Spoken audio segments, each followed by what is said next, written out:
Great.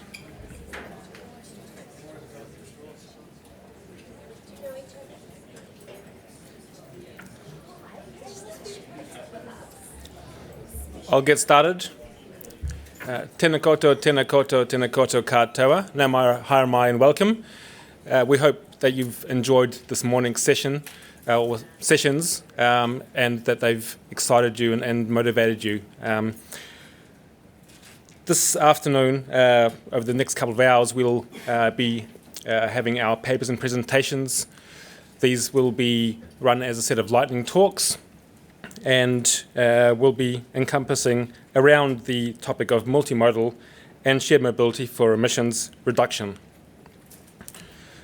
I'm going to ask for questions at the end of each one of these lightning talks, but we will need to limit it as we are quite constrained for time.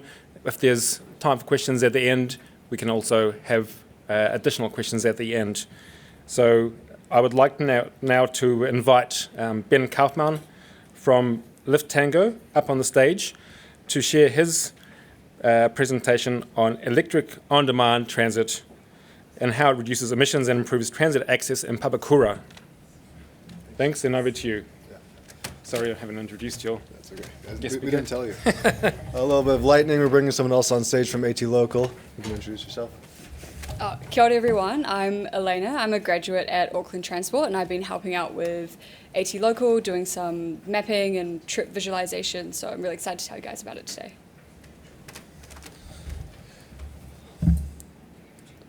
So I work for Liftango, and I just finished my PhD on Friday, so a big round of applause, everyone. I was studying the impacts of on-demand transit systems on social equity, and we'll be talking about on-demand systems today, and we're going to be talking about electrification of transit networks and how this can increase our catchment for public transit, increase usage, increase mode share for public transit, which is something that I think a lot of you are quite interested in. So Liftango, we are a technology company. We design on-demand systems, fixed route systems, and carpooling systems. We have services in New Zealand, and we have services all over the world. I'm going to speed through because no one told me these were lightning talks. You might recognize some of these logos. We are approaching 100,000 rides for on-demand services around the world, and we've reduced carbon emissions in a lot of different fronts. We're launching services in about 12 hours in New Mexico for on-demand in a very regional area, very suburban and rural. And we have services in Auckland as well. AT Local is in Papakura. And this is a service where we replaced a fixed route with on-demand electric vehicles.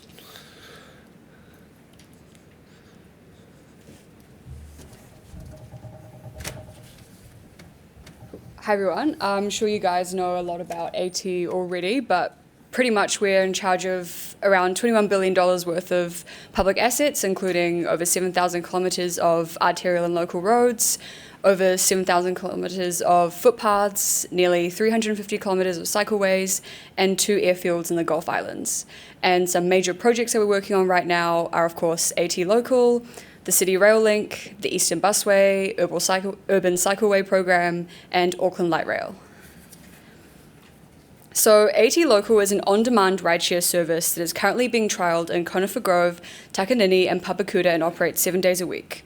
Its primary objectives is to bring PT to Conifer Grove, which has not previously had public transport access, and to provide an additional link to the trains for customers using an integrated fare system. We use 4 electric vehicles, 2 sedans and 2 vans. So we encourage users to book their trips through the AT Local app, and it works like the journey planner, and you tell us where and when you want to go. You can book up to 7 days in advance. If you don't want to use the app, you can call through the call centre, and they can also book your trips through there. And then you walk to a pickup point. There are almost 400 pickup and drop-off points within the service area, which makes for easy journeys, so users only have a walk of around 120 metres or roughly 3 minutes to their pickup or drop-off points. And once the vehicle arrives, you tag on and then off like you would on a bus, train, or ferry with your AT Hop card. Cool. Next slide. So now we'll talk about the route removal of Route 371. So until its replacement with AT Local in 2021, Route 371 was a 20-minute local feeder service operating in the service area between Papakura and Takanini stations. It was a low-performing route, so it only had about 20,000 users per annum, which made a key opportunity to replace with on-demand coverage. Only 34% of respondents in a 2022 survey reported having used the route before, and also very infrequently, so it's an ideal candidate. If you can see on the map on the left, there are no bus stops along the Cosgrave and Walters Road section of the route. So in the yellow, you can see the little yellow dots are bus stops, and in the yellow route on the right, there are no bus stops along there, which makes it very difficult for people to use and really limits the service of PT for people in the eastern area of the service zone. So, yeah, and also the route really only benefited Old Wairoa Road, as most of the other portions of the route overlapped with Route 365 as well in the green buffer zone. So it wasn't ideal for the area. The removal of Route 371 allowed AT Local to serve the area to the right of the Route 33 and 365 catchments, which also resulted in quite significant network growth. So within the trial period, AT Local covers a population of around 23,000 people. Without AT Local, the existing bus services only covered about 16,000 to 17,000 people in the service area. AT Local boosted the coverage by around 38%, as it was more adaptable than traditional bus services at serving different land use types and layouts. AT Local was also able to fill in the large gaps between the existing routes, as they primarily serve north-south journeys, rendering lateral or across-town journeys near impossible on PT. So if you imagine the ideal public transit network to be like a spider web, the existing routes that you can see on the map are akin to unconnected strands of the web. So it doesn't make traveling across town very efficient at all. Yeah. Yeah, to just tie this into our earlier discussions, if we want to increase our public transit ridership by 300 to 500% in Auckland, we need to do two things. We need to expand our coverage of the population with our transit, and we need to do it in a way that gets them to actually want to use public transit. And so what we'll show in the next slides is how AT Local is both expanding the coverage, as we can see here, but then also creating these connections to and from our fixed route networks and doing it in a way that people want to use. But first, we'll just dive a bit into the carbon emissions and the reduction from the service. So we took out a diesel bus route that was running, and it was producing around 89,000, I always get this wrong, 100,000 kilos of carbon emissions per year. That's a lot. And if we can kind of target specific locations around the city and start transitioning them away from these diesel vehicles, then we can slowly move towards this carbon reduction that we're aiming to hit. That's using one of the New Zealand emission calculators. I didn't make up the numbers. You guys did. And so we instead put in 4 vehicles, and they're all electric. And electricity does create carbon emissions, so we use the same emission calculator for your electric energy production for these 4 vehicles using the distances that we drove on your roads, and that produced around 3,500 kilos of carbon. So you're already looking at around 95,000 carbon kilo reduction per year. And we're also increasing the ridership on the network as well. That was producing around 20,000 rides per year. The Route 371, AT Local produces around 32,000 rides. So we're looking at approaching a 200% increase, which is less than what you want, but it's a lot better than what you had, and also a huge reduction in carbon produced. The other thing we want to do is create mode shift. So we don't want to just make it so the transport is less emitting. We want to get people onto public transit. So some surveying that AT Local did. That's probably pretty small for you guys. We're asking how often people used Route 371 before. They didn't use it very often. And we also want to know how they would have gotten around if they hadn't used AT Local, and the majority of them would have been in a car. So just using the lower percentage here, 43% of people would have driven, and applying that to the movements, we find a greater reduction in carbon emissions of about 13,000 on top of the previous 95,000 kilos of carbon produced before. Additionally, we did an analysis on how ridership is created on AT Local and seeing if it's really just along those bus catchments that are already there or if it's expanding into new areas. And we found that around 70% of trips either started or ended outside of the previous bus network. So this expansion really is producing a massive increase in the ability to provide public transit across this section of Auckland. We recently wrote an article examining the behaviors here. You can scan that QR code on the right if you like reading very, very short academic literature, or not, it's up to you. And just diving a bit deeper, here's some quotes from the users of AT Local.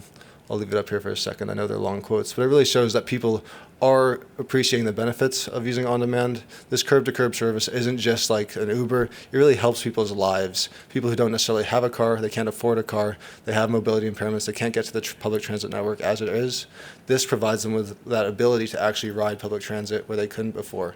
And this is what we need to do. We need to provide a better service to our riders to get new riders to use the service without providing what was the quote earlier? Someone said, the Einstein quote, if we keep trying to solve the same problem with the same methods, we're going to get the same answer. We need to change our way that we look at public transit in order to provide a better network for our riders. Here's just another overview of the impacts of on-demand. Lightning talk, we got 2 minutes, so read fast. Slides are online. And we'll just end it with this quote, which really kind of shows the message we're trying to provide here. Thank you.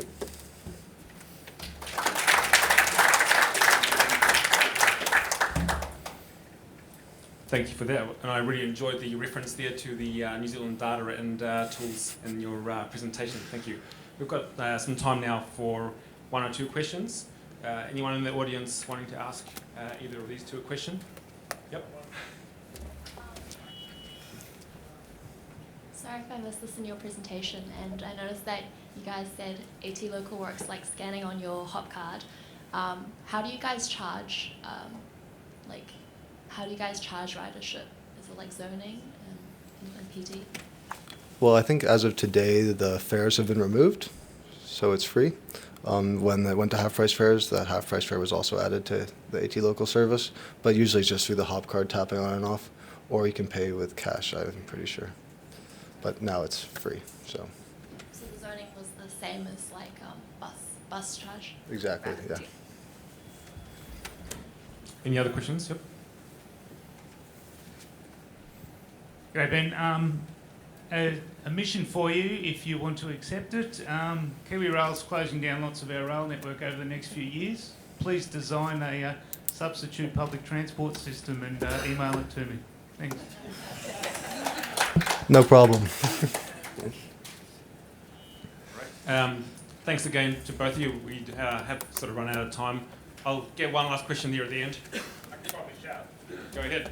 How does the OPEX cost compare?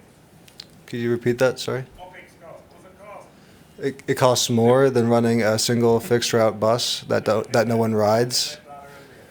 But a direct comparison is not possible. Apples and oranges cannot be compared to each other unless you just want to say which fruit do you like. This provides a better service that gets people to where they want to go. It doesn't move as much empty air, if that's what you want to be driving around. It provides a good service for the people that people want to use, and it increases the mode shift onto public transit. Great answer. Thank you. So just a reminder to everyone, if you can please vote on the TTEC website or webpage. There's a link there for you to vote, which was mentioned earlier on prior to lunch.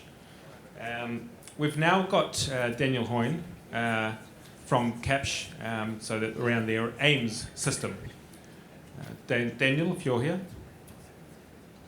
Yep. We'll have another look to see who's next.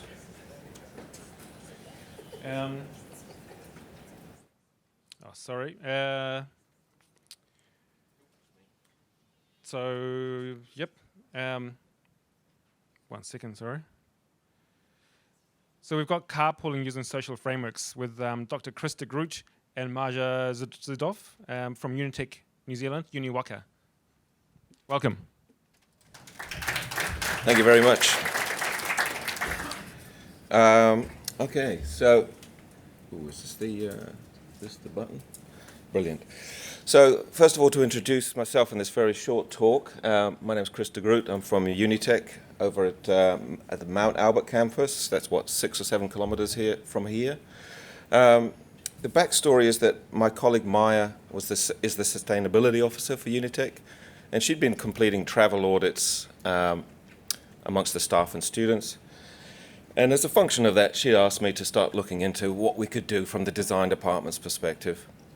And quite quickly also it turned up that the government had bought half the campus to turn into a very large Kaingaora or Kiwi-build precinct of some 4,000 dwellings.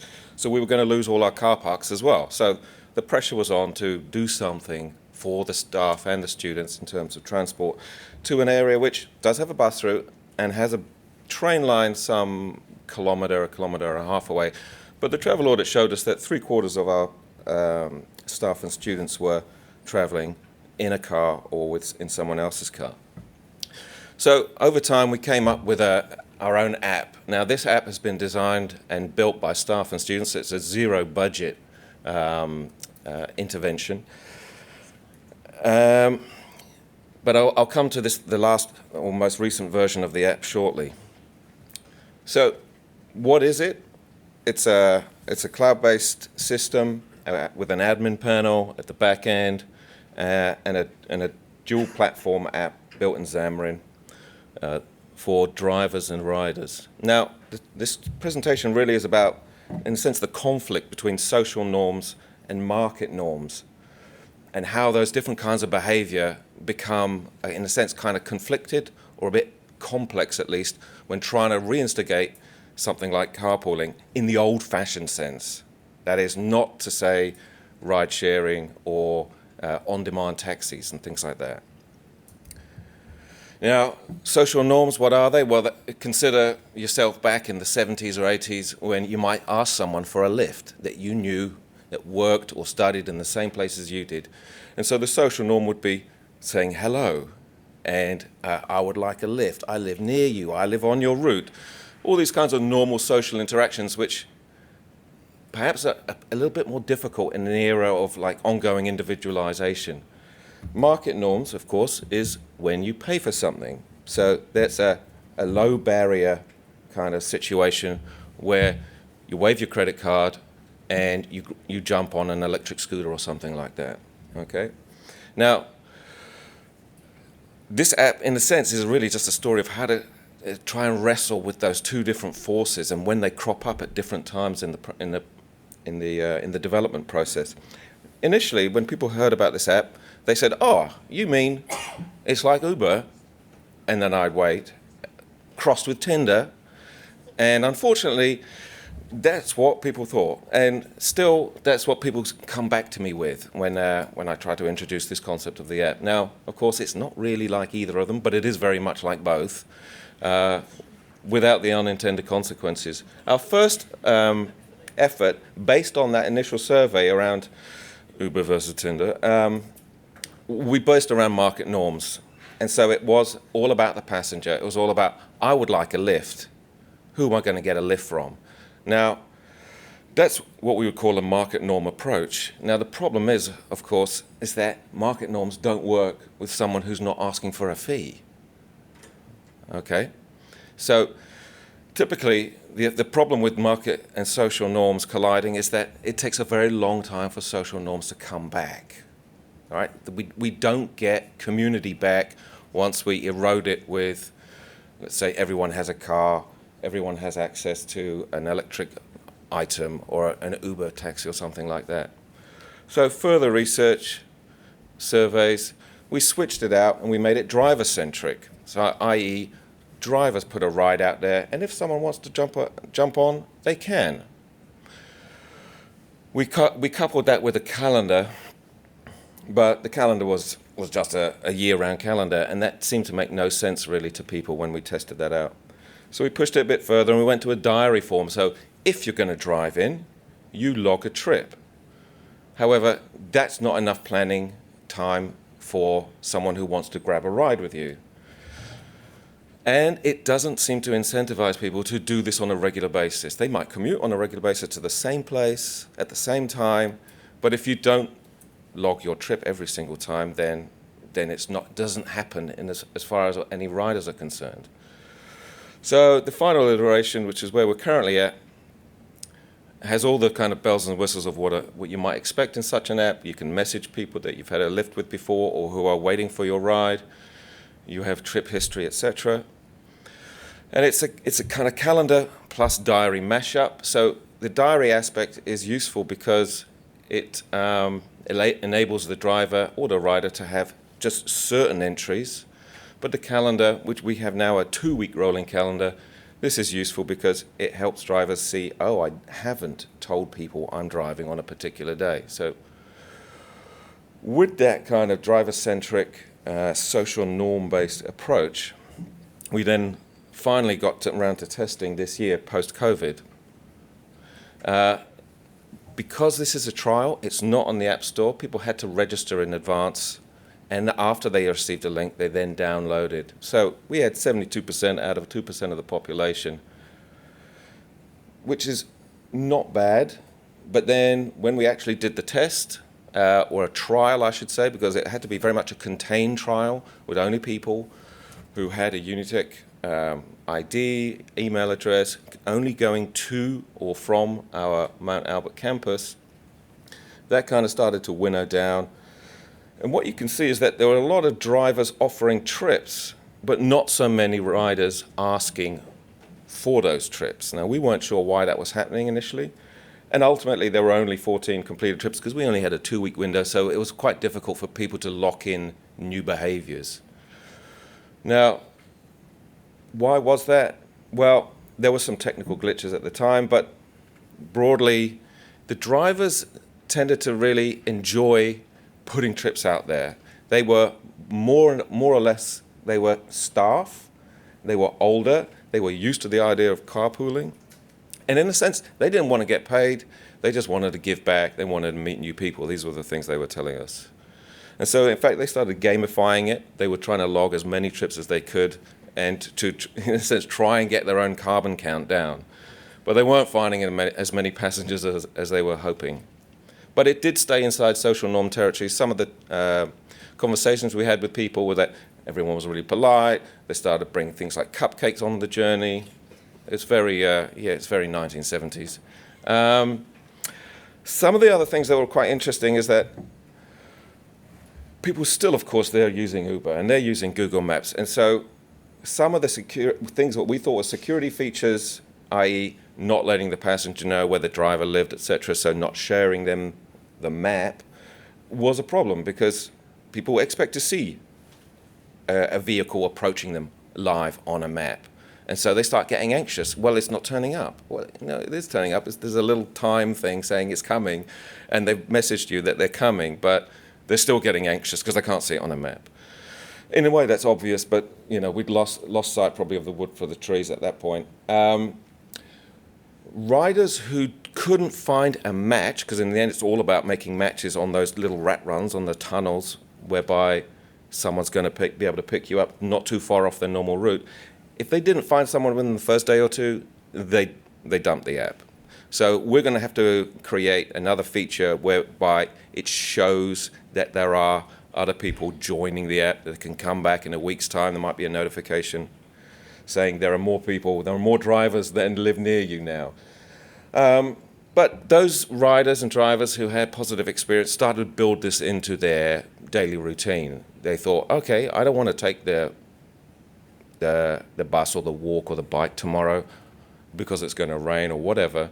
And so they started to bake this in. It wasn't just an experiment or a little trial. They started to rely on it. There's 2 or 3 people who were 2 or 3 riders that were getting into that stage within that 2-week period.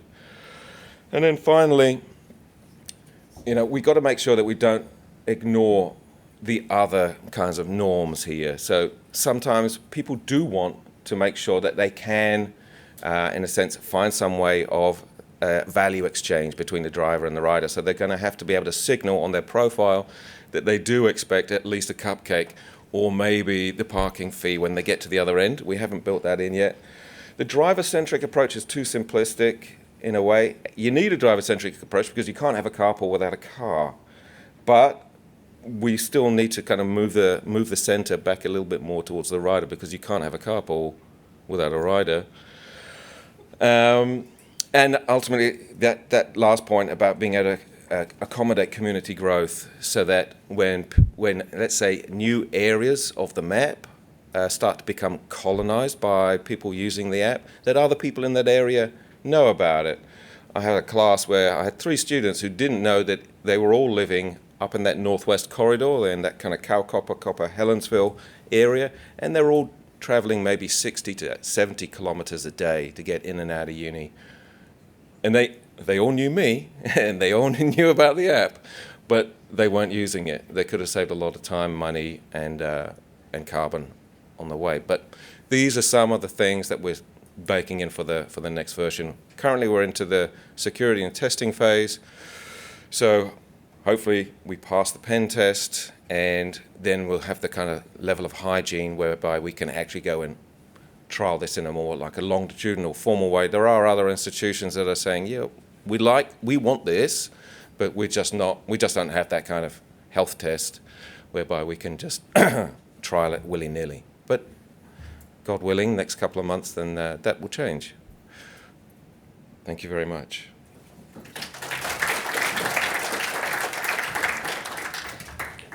Thank you, Chris, and great to have that comparison there with Tinder and Uber as well. Just wanted to see if there were any questions for Chris before we go to the next one.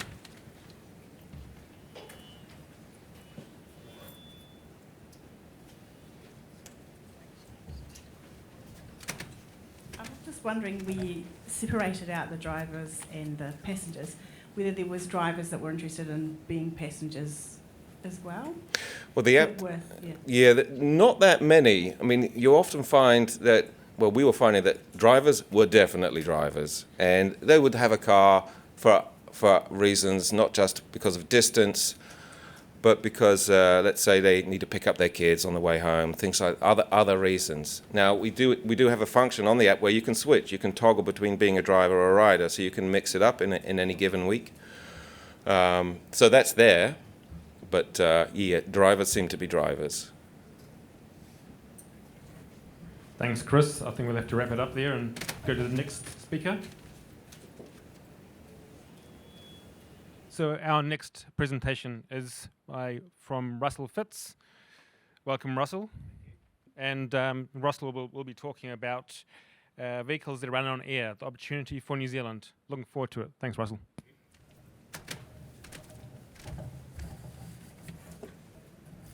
Hi, Russell Fitz. I'm Chairman of Air Future and most probably the oldest person here introducing the newest technology, so you never know what's in front of you. There's a bit of information, so I'll rattle through and use my notes accordingly. Guy Negre was a visionary French motor engineer who envisaged that it was possible to develop an engine that overcame the historic inefficiencies of compressed air and package his product in a licensing model that would enable global commercialisation. And he formed MDI in 1991 and was joined by his son Cyril in 1994. And unfortunately, Guy died in 2016, but with the development complete. And Cyril and his family continue the company and the MDI opportunities. And Air Future holds the transport and energy rights for the MDI product licences covering New Zealand, Australia and the Pacific Islands. And the MDI technology and its applications bring air to a new future.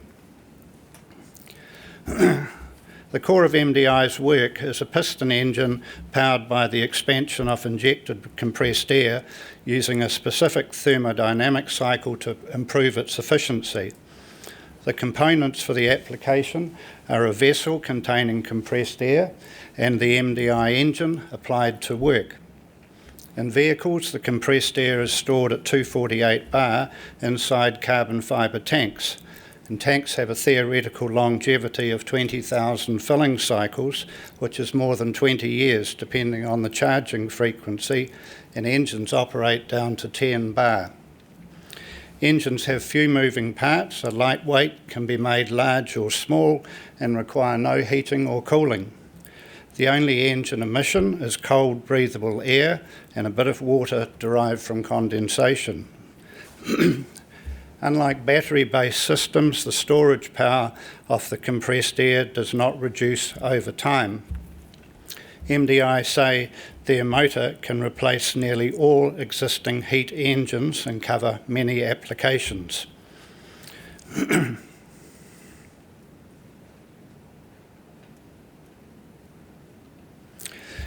In operation, engines consist of an active chamber where compressed air is integrated within the expansion cylinder. And you'll see that down on the bottom left-hand corner. It's really just the cylinders and the pistons. Managing the volume of the active chamber by a variable valve timing enables a nearly constant maximum power output while using as much as possible of the energy within the compressed air itself and the air stored in the tank. And the MDI efficiency is enhanced by the MDI crankshaft that design that provides 270 degrees of push per revolution. Engine efficiencies for a tank emptying from 248 bar to 10 bar is approximately 67%. And power can be boosted according to running speeds. So a 7 kilowatt engine can boost to 12 kilowatts. A 75 kilowatt engine can boost to 90 kilowatts by increasing the revs from 1500 revs to 3000. Engines have a flat torque curve, the same as electric vehicles. With the addition of a heating unit between the tank and the motor, and you'll see this in mode 2, the range of a vehicle can be increased by a factor of 3, from say 120 kilometres to 360 kilometres for the AirPod 2, which you'll see shortly, using 250 litres of compressed air.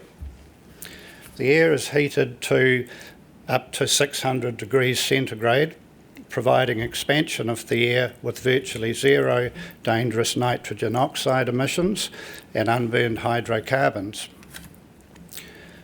Based on the current New Zealand energy prices, energy costs for travel are estimated to range from $4.80 per 100 k's down to $3.40 per 100 k's on extended trips using the dual fuel mode. A range of fuels can be used, including biofuels. Biofuels can be used in their raw state without scrubbing, providing significant cost advantages. And this is particularly relevant to countries heavily reliant on imported fuels but having sources of biofuels that can be produced from local product.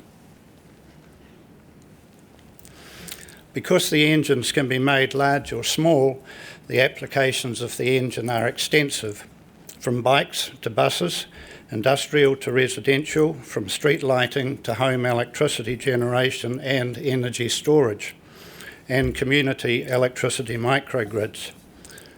Refrigeration is a byproduct of expansion, as is heat from compression.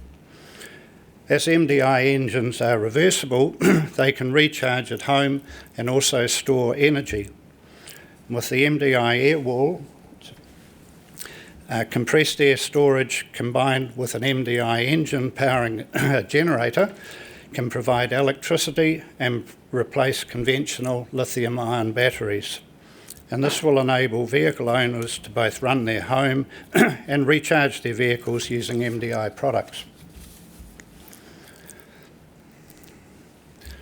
In tandem with the development of the mass market products, MDI has also worked with a number of global companies who have requested specific product. Examples here are the yellow Expo Explorer commissioned by Dubai Expo, where they had 6 trains for 6 months, assisted in carrying 23 million visitors. Each vehicle has 8 tanks of compressed air, a range of 40 to 60 kilometres, and refills in approximately 18 minutes. Veolia in France commissioned, that's the red vehicle, commissioned a refuse collection vehicle suitable for urban use, and KLM held early product trials at Amsterdam Schiphol Airport. Tata Motors purchased in 2007 the rights for the MDI technology for the whole of India. And the AirPod 2, which is a little vehicle on the bottom left, our trials have been completed and with the for European homologation and L7E certification. Our first vehicles will be the green air buggies, and they're a fresh approach for golf courses, resorts, tourist spots, industrial spaces, lifestyle properties, farms and remote communities. And they'll be available in 2 and 4-seat versions, and they have a 40 to 60 kilometre range and a top speed of 20 to 32 kilometres off-road and 45 k's homologated on-road. The body is fiberglass over lightweight and rigid steel frame that has been designed in collaboration with French Carpooling Industries. The AirPod 2 is a 2-seater and it offers a new experience in urban mobility. It has a maximum speed of 80k, a range of 100 to 120 kilometres on air alone, and 300 to 360 k's in dual fuel mode. And the design incorporates modularity. At the factory, the standard AirPod can be converted into a cargo or a pickup by simply adding on the required exterior compartment. It can turn on the spot. Both Green Air and AirPod vehicles are 4-wheeled and will be homologated under European L7E standards. And L7E is a category of lighter vehicles growing in demand, and the class does not have to comply with the crash test standards of heavier road-certified vehicles due to their generally restricted use of weight and speed. And unfortunately, as we know, New Zealand does not have an L7E category, so unless provided specific on-road exemptions, the use will be limited to off-road in New Zealand, but on-road for the majority of the rest of the world. MDI intend to have the Green Air Golf being available for us for showcase early in 2023, with the standard AirPod 2 shortly after. One of the many advantages of the MDI manufacturing model is that new types of vehicles can be designed and manufactured relatively easily to suit new markets, from specialist inner city vehicles to buses. And the modular in the top middle is a larger vehicle based on the design of the Dubai Expo Explorer, and that's a versatile vehicle capable of numerous applications in airports, cities and industries. As the engine is reversible, it can recharge its own tanks by way of a small electric motor attached to the engine. Charging times will depend on the amperage available, depending on whether one is at home or plugged into a city recharge station. At home in New Zealand, charging would be 6 to 7 hours. At a city recharge station, about 3.5 hours. A significant feature is that purpose-built air stations will enable rapid fills in 2 minutes. And this is a major advantage over lithium-ion battery EVs and can overcome range anxiety. Further, a mobile service station with refilling in the street can also provide 2-minute refilling, an advantage to fleet operators. Local manufacture, MDI do not manufacture themselves and will be leaving that to their licensees. And the licensee model advantages are that there's a reduced capital requirement, reduced delivery overheads, and a low carbon footprint relative to centralised manufacturing and local employment. The MDI, in summary, the MDI compressed air energy storage products fill the sustainability void between existing expense and inefficiencies of hydrogen vehicles and energy storage and lithium-ion energy storage. Our products are designed to be affordable, use minimal resources, can use mainly locally sourced products, and provide zero pollution transport and energy storage. We're keen to talk to parties interested in our products, Our immediate intention is product showcasing intended for the first half of next year. Our aim is for New Zealand to be an example of truly sustainable zero pollution and energy storage, and an example that the world can follow. Thank you.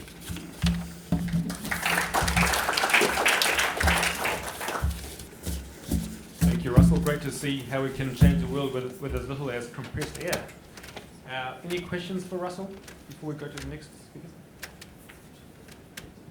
Yeah, hi Russell. Just in regards to tank sizing, you had some data there about 320k per tank. How big are the tanks? There was a photo there with the truck with a couple of big canisters on the back. Is that just to fuel the truck? And what's the comparable size? That's the portable storage. So when you're having the rapid refill, when we're having rapid refill, you'll have a banks of steel compressed air tanks, and they will all be pre-charged by a compressor, and then they can decant into the vehicle. But the vehicle-sized tanks, on the first orange vehicle that you saw there, they would have two 125 litre carbon fibre tanks in them, and the golf cart would have one. But when we come to the 3 to 5 vehicle for family use in a couple of years' time, they will have more, and then your range increases to 650 k's. And the light we were looking at as quite an attractive first vehicle on road is the light truck, like a 3 to 5 tonne, where within the chassis you've got more room to store more compressed air, and because you've got more weight, you're going to need more air, but that could well be the first inner city vehicles. Thank you, Russell. We'll now invite Frederick Conker onto the stage from Beam, here to talk to us about the Micromobility Research Partnership. Thanks, and over to you, Frederick.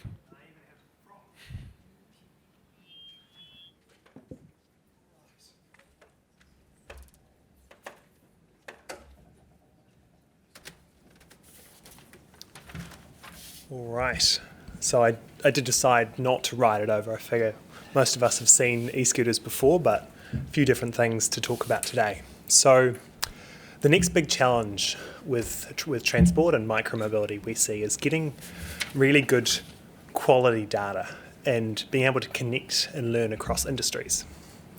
Research and development and access to good data is key to unlocking the key changes and challenges we need to meet what is coming with the upcoming environmental challenges. Kia ora, ko Frederick tōku ingoa, no Beam aho. I'm the head of sustainability at Beam Mobility, working across Australia and New Zealand. So I wanted today to present an introduction to the Beam Micromobility Research Partnership. This is an industry platform which Beam have developed to connect with the transport research community on key issues such as transport safety as well as sustainability. For those who don't know us, Beam are a shared micromobility provider. We're staff-owned, a social enterprise that operates completely in-house. So we operate directly with all our own staff. Our vision is to turn little drives into better rides, making cities flow better for everyone. Currently, we're in 6 cities in New Zealand and growing to 30 in Australia. We put safety at the heart of everything we do and are a leader in sustainability, as well as creating value and positive experiences in the community. Since we launched, we've been connecting with research at universities as well as industry academics. But these have always been on quite an ad hoc basis. Someone will come in and talk to us about one thing, and then a different academic at a different university about something else. The goal here was looking at how we can do this better. It's been challenging to connect and share both the research and the findings that come out of it. So along with our sustainability and impact consultant, Ferdinand Belfort, Beam have developed the Micromobility Research Partnership. This is a connection between New Zealand's leading micromobility company, well, self-described leading micromobility company, as well as academics and researchers across Australia and New Zealand. This has helped us to formalise academic and collaborative research as an independent research body. MRP is conducting research on sustainable transport to identify and promote pathways to reduce global transport emissions and other topics, including micromobility's economic and social value to cities, looking at transport poverty, social inclusion, and other key issues. We're also focused on the environmental impact of micromobility, looking at air quality and transport emissions, and delivering safe and sustainable transport futures to impact and reduce single occupancy car use across cities. So looking at the impacts so far, what are they? It's still early days, but here's a good example of some key work that's been done from the University of Auckland. So Associate Professor Yun-Sing Ko, who some of you in the audience may know, has been working on some big projects that are looking at things like how can we change the way people commute? How do we get people out of cars and into public transport? One work stream within this project is looking at Beam's aggregated route trip data, combined with air quality sensors around the city, reviewing key transport routes and the relative air quality across the city. Using this data, routes can be prioritised and developed. This can be relayed to councils to look at route mapping and transport pathways, as well as to riders finding the most efficient and safety routes. And the next big challenge is getting good quality air pollution data. While there are some legacy sensors around the city, Beam are investigating using air quality sensors on micromobility vehicles, such as this one here, to provide real-time sensor data. I'll talk a bit more about the scooters themselves shortly. Looking forward, we're also working on another major project looking at micromobility hubs. This project will establish a public transport station-based hub network in a transport-challenged area. This was originally developed by the University of Auckland, as well as Beam and other key stakeholders.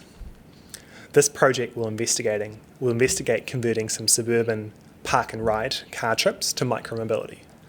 This will be done by seeding sufficient availability of low cost, so it'll be much lower than a market cost, e-scooters, e-bikes, as well as free electrified safety and private bike storage. The project will involve large-scale data collection and research surveys, observation and data sharing within our partners. The project outputs will review evidence that rail and bus parking can be significantly reduced, as well as hopefully monetised, to provide a significant, without a significant impact on ridership, as well as improving emissions and creating a mode shift, as well as health benefits and household savings from the resulting micromobility hub network. This is an in-progress project, but hopefully we'll get this off the ground by the end of the year in a TBC location in Auckland. Another key piece of work out of the MRP has been the development of what we call the pedestrian shield technology. This is a technology on scooters that detects the surface that scooters are travelling on and can detect pedestrian density using optical sensors on the front of the scooter. You may see this, for those who are up close, as a new console on the front. This is what we've been developing with the MRP and some research, which is internationally on being able to, looking at what is the next steps for scooter safety. You know, there's been some criticism in the past about, that looks about rider behaviour. And we've really invested in both rider safety training as well as improved hardware.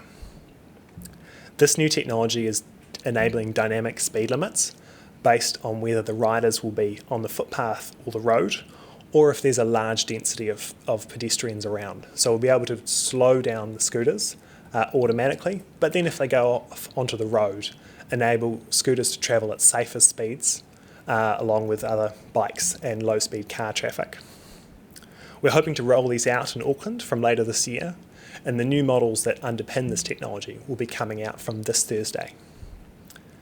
Included in this is a project on ambient audio.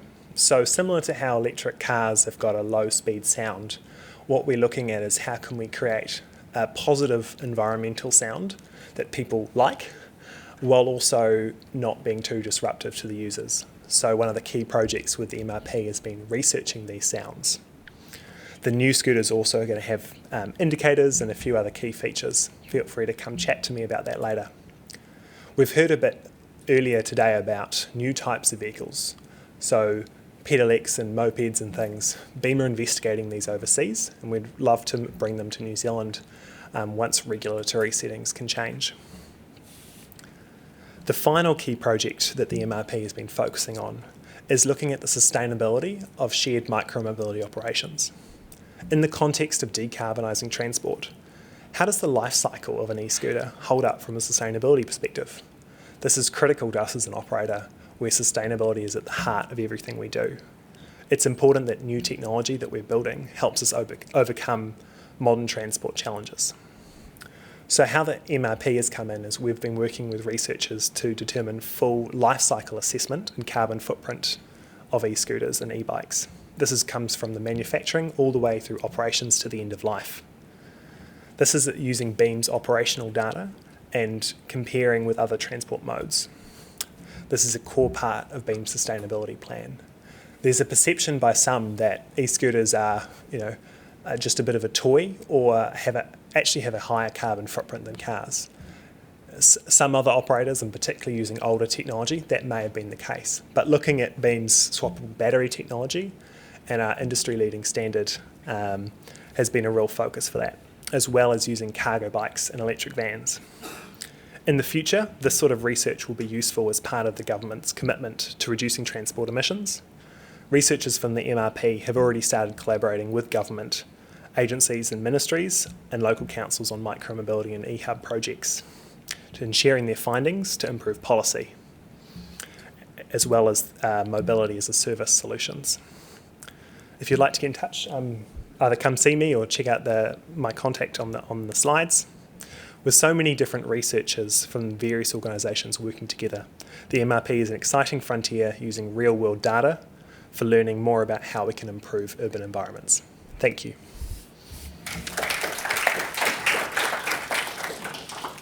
Thanks, Frederick, and I especially enjoyed hearing there around the aggregation of the data for both parking and route mapping.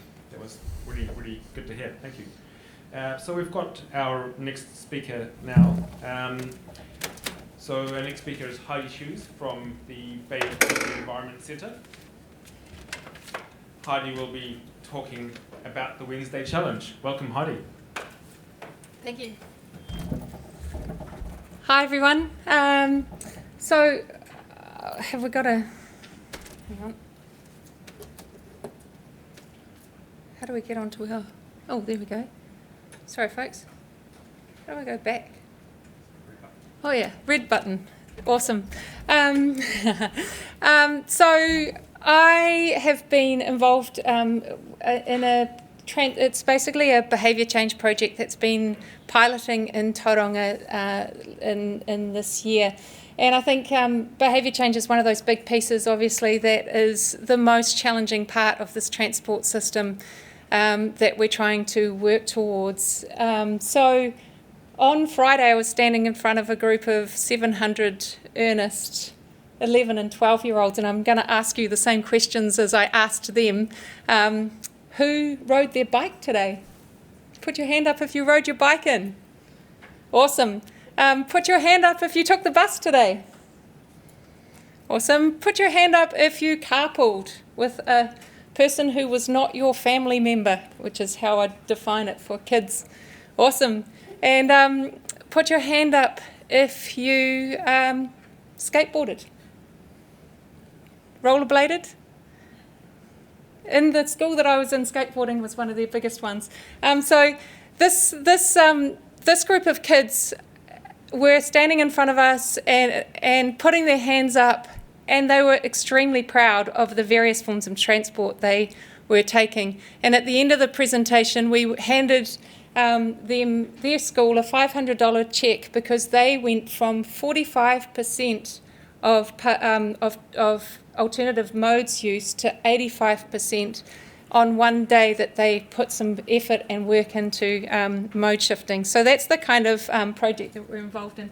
So our target in Tauranga was to it's kind of a lofty target to have 20% of Tauranga mode shifting one day a week. So it's what we have created is a kind of minimum viable product kind of app that that you manually put in your journeys each week, and on Wednesdays you record what mode of transport you took, and you get a point for each thing, and you can join teams, you can compete against schools, businesses and neighbourhoods, which is, these challenge apps are quite prevalent, like there's challenge apps across the country, but the way that we've come to how we're working in ours is that we look across the whole segments of the community. So we're working in schools, we're working in businesses, and we're working in neighbourhoods, and we're really grassroots. So we have teams that go into businesses and talk to the businesses. We do morning tea shouts. We work with for groups that are doing well. We do neighbourhoods. We offer little free coffee incentives for neighbourhoods. All sorts of different ways, and schools, we can have schools working with each other. This is our little app that we've developed this year. And we launched this year in March, basically, and our goal was to get 20% mode shift, and we've managed to get to 11%. So, which is, in a pandemic year, it was pretty full on starting, and it started really quietly, and then it suddenly ramped up, and over the course of the time we've managed to get 35 organisation teams, 61 businesses and 44 school groups participating in the challenge. And manually people this was taken a couple of weeks ago, but now we're up to 85,000 journeys that have been manually logged by people on Wednesdays during the course of the year. We work with, our whole kind of concept around this is collaboration, and I think that's one of the biggest ways that we can work together, obviously, to get change is to collaborate with as many different organisations as we can. An example of this is that we use the kind of Wednesdays as an umbrella. So the idea is to collaborate across the community to see if we can create change one day a week, then that can kind of transfer into other days. So this is one of the collaborations we did where we've worked with a ferry company who have been trying to set themselves up for about the last 7 years, have really struggled to do so. So we came to them and said, look, what if you did it on Wednesdays? We've got a massive database of people. We can promote it for you. And in the last 6 weeks, we've had 1,300 journeys so far. They've basically got this little water taxi, but now they've got it operationally, and they're going to continue the trial and keep doing it on Wednesdays from now on. We also do, we work with businesses so that it's kind of get those guys to run their own incentives and their own things that will work for their team. So this team's gone from 35 to 80 members, and just from kind of doing a few morning tea shouts with them. Different companies will take on different projects. These guys decided to figure out how much carbon they'd saved, and this was Craig's, who had a competition to see who could give them the best photo for what mode they were taking, and this person won because it was obviously such a challenging day to be out there on your bike. It's kids at school. So what our whole kind of premise is that if you can talk to kids in their schools and mums and dads in their businesses and grandparents or community members in their neighbourhoods, then you've got this cross-section of people all having different, being able to talk about the same concept over a dinner table, but they might have different reasons for being on the challenge. So everyone comes to it with a different perspective. We've also got a bunch of prizes and things that get people going, and the whole kind of the whole idea of the challenge is to basically have as many different people as we can involved in mode share. So that's all I'm going to have for you today. Has anyone got any questions? Nope. Great. I am conscious that we did skip Frederick earlier as well, so if there were any questions for him, I'm sure he's happy to take those during our afternoon tea break. But now we've got Henry Wu from JYW Consulting to join us up on stage. So Henry will talk about transitioning towards zero emissions public transport and within the Brisbane context. Over to you, Henry. Thanks, mate. G'day, everyone. Hopefully you can hear me okay. I'm going to switch gear a little bit. So today I'm going to be focused on more the infrastructure side. So let's see how we go. So a bit of an agenda for the presentation today. So a little bit of context around what the Brisbane Metro project is all about. So it's quite an interesting project. Has many similarities to some of the busway projects that's been done here in Auckland.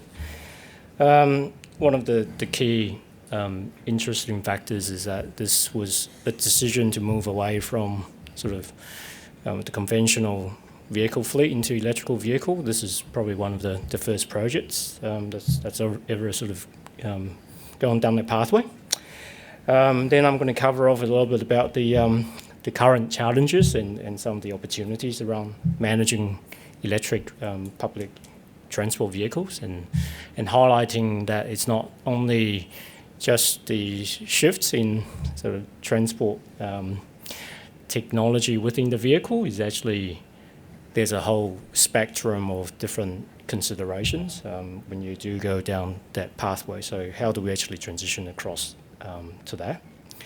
I'm going to share a little bit of insight around the sort of systems, the technologies that's currently used, and also wanting to really leave with everyone here with a bit of a challenge in terms of what's the legacy that we're trying to leave behind when we embark on these multi-billion-dollar programs.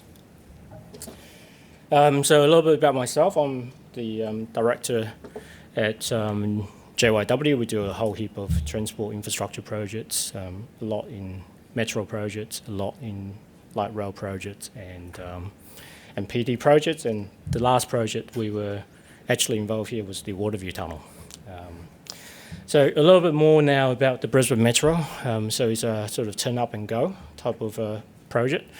The one interesting thing about this is really about trying to leverage off existing investments. So what I mean by that is much like the busway system you have here, we looked at how we can provide better services through leveraging of the existing busway. So in all, you can see that there's two lines that's been proposed for the Brisbane Metro project. In the initial order, we also talked about how do we make this high frequency, high availability type of service. So the idea is that we want to run these services at a sort of up to 3-minute headway, which in a busway environment with other bus vehicles makes it quite a challenging operational concept to be introducing into a mixed traffic.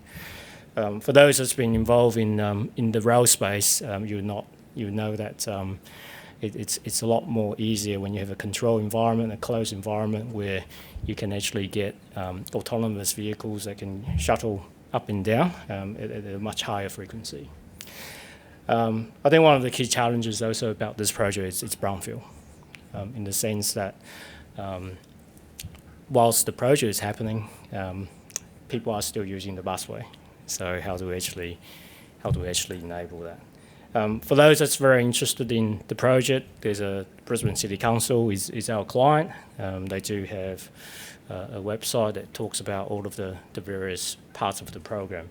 But it does involve purchasing new vehicles, it does involve standing up a new depot, it does involve a lot of slow charging, fast charging infrastructure. It also does involve a lot of business transformation related activities. So I think the key point on this slide, I think, is probably the fact that it's really about introducing the concept of metro system onto busway environment. And so I think that's certainly something that really resonated with the public of Brisbane, and in here there's 2 metro lines.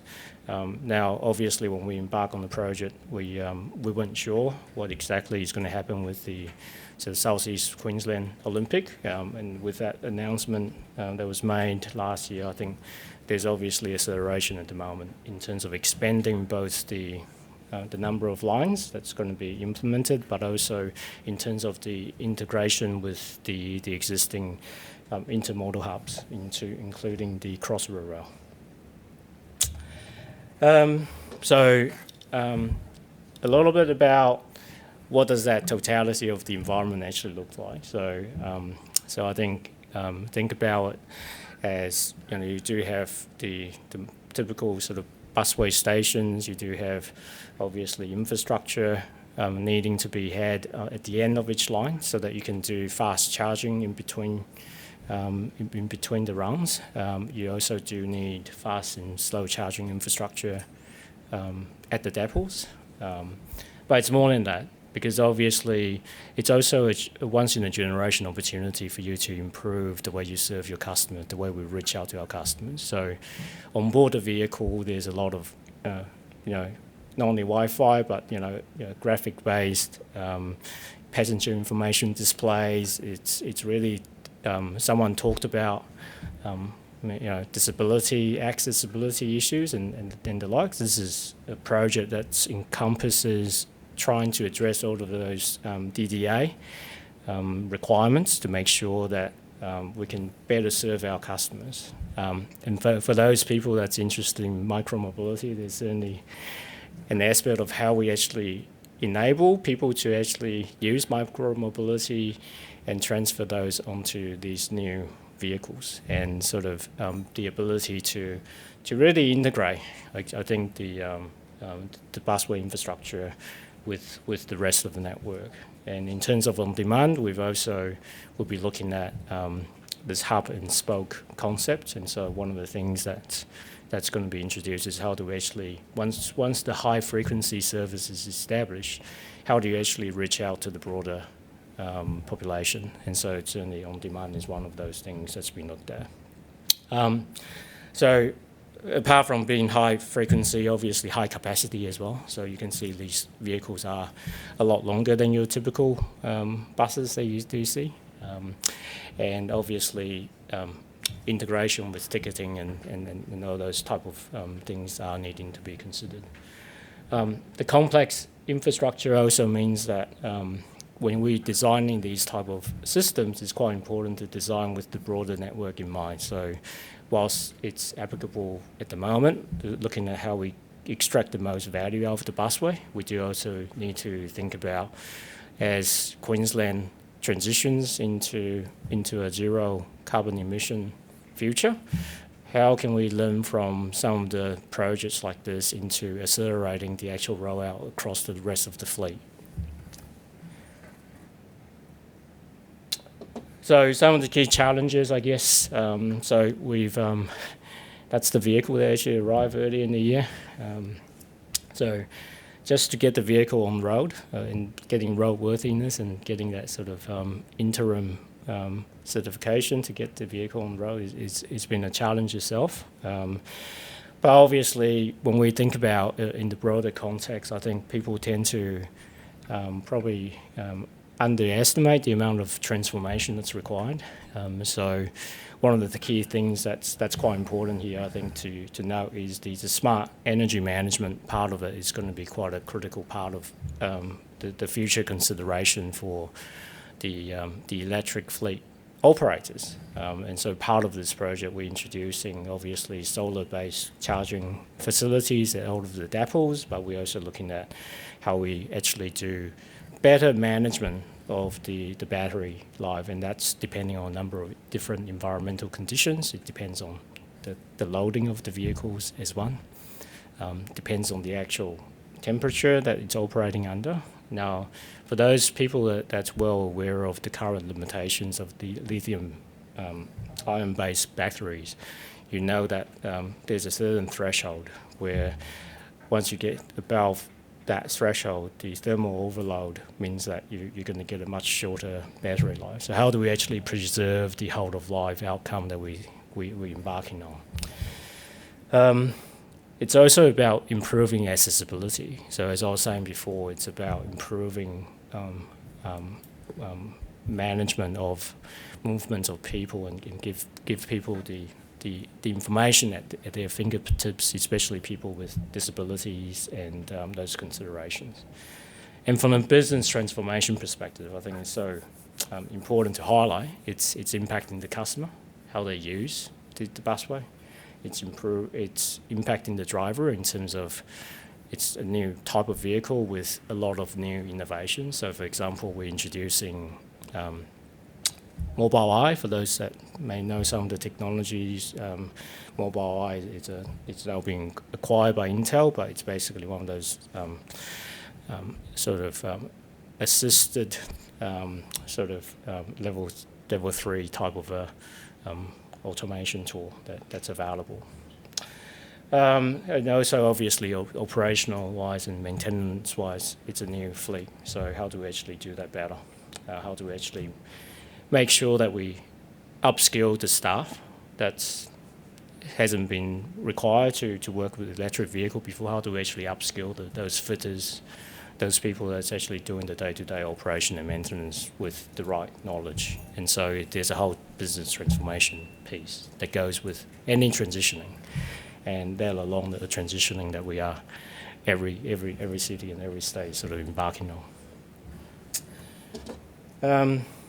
So the systems and technology journey today. In order to meet the sort of high frequency services, there was an original concept that they needed to do very proactive platform management. And so that was what was written at the time of the business case. And through the sort of development of the concept of operations and everything else, it was soon very clear that that wasn't the right approach. We need an approach that's scalable across the busing network, not just for the Brisbane Metro service. So we took the opportunity to actually rescope the systems as part of the infrastructure delivery program. Now that's quite an important part to recognise here, is that the sort of infrastructure timeline to deliver infrastructure needs to be agile in terms of the system component, because the system component would evolve over time and will continue to evolve once the infrastructure is being delivered. So I think that's quite a key learning from the project sense, and I think that's quite something that hopefully would be of use to those people that's interested in transitioning from the current state to the electrified future state. I won't go through this slide because it's a very busy slide, but I think there's a couple of key takeaways here. Obviously, one is that to enable better, more proactive management of the infrastructure and the connectivity of the infrastructure with the vehicles and the operations, you do need to think about what the overarching management system should be. And so that could be one system, it could be many systems talking to each other, and that's going to be very different depending on what your current ITS landscape looks like. But it's very important to sort of have that sort of scope out correctly so that you enable those sort of future integration points to occur. The proof of concept is one of those other sort of key points there. With any technology, it's important to actually test it out.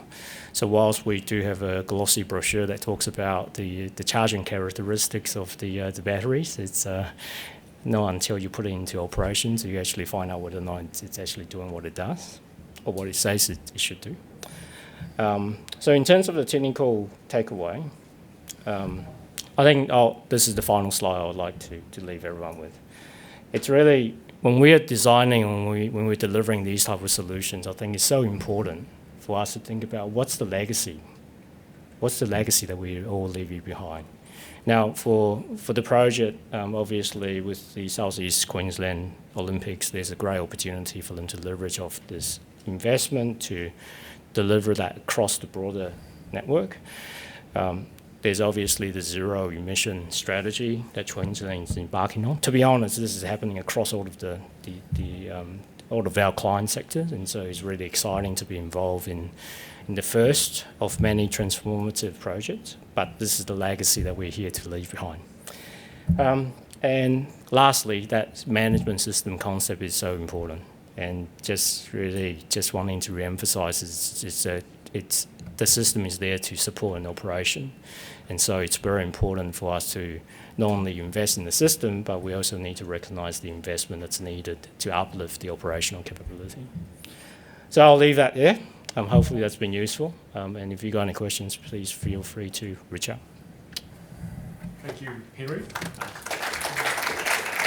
Any questions for Henry?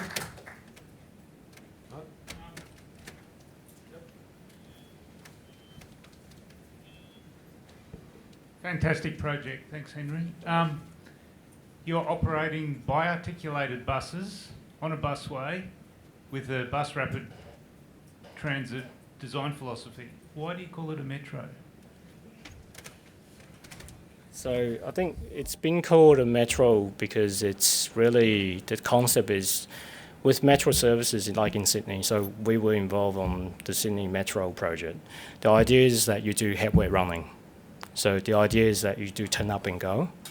And so the shift in mindset is that it's not just another on timetable type of running service. So it's really trying to shift away from the mindset that metro can only be heavy rail. It's that metro is actually the type of service that you get. Any other questions? Right. Thanks so much for your time, Henry. Next up, we've got James Howard, who will talk about transit electrifying PT. Welcome, James.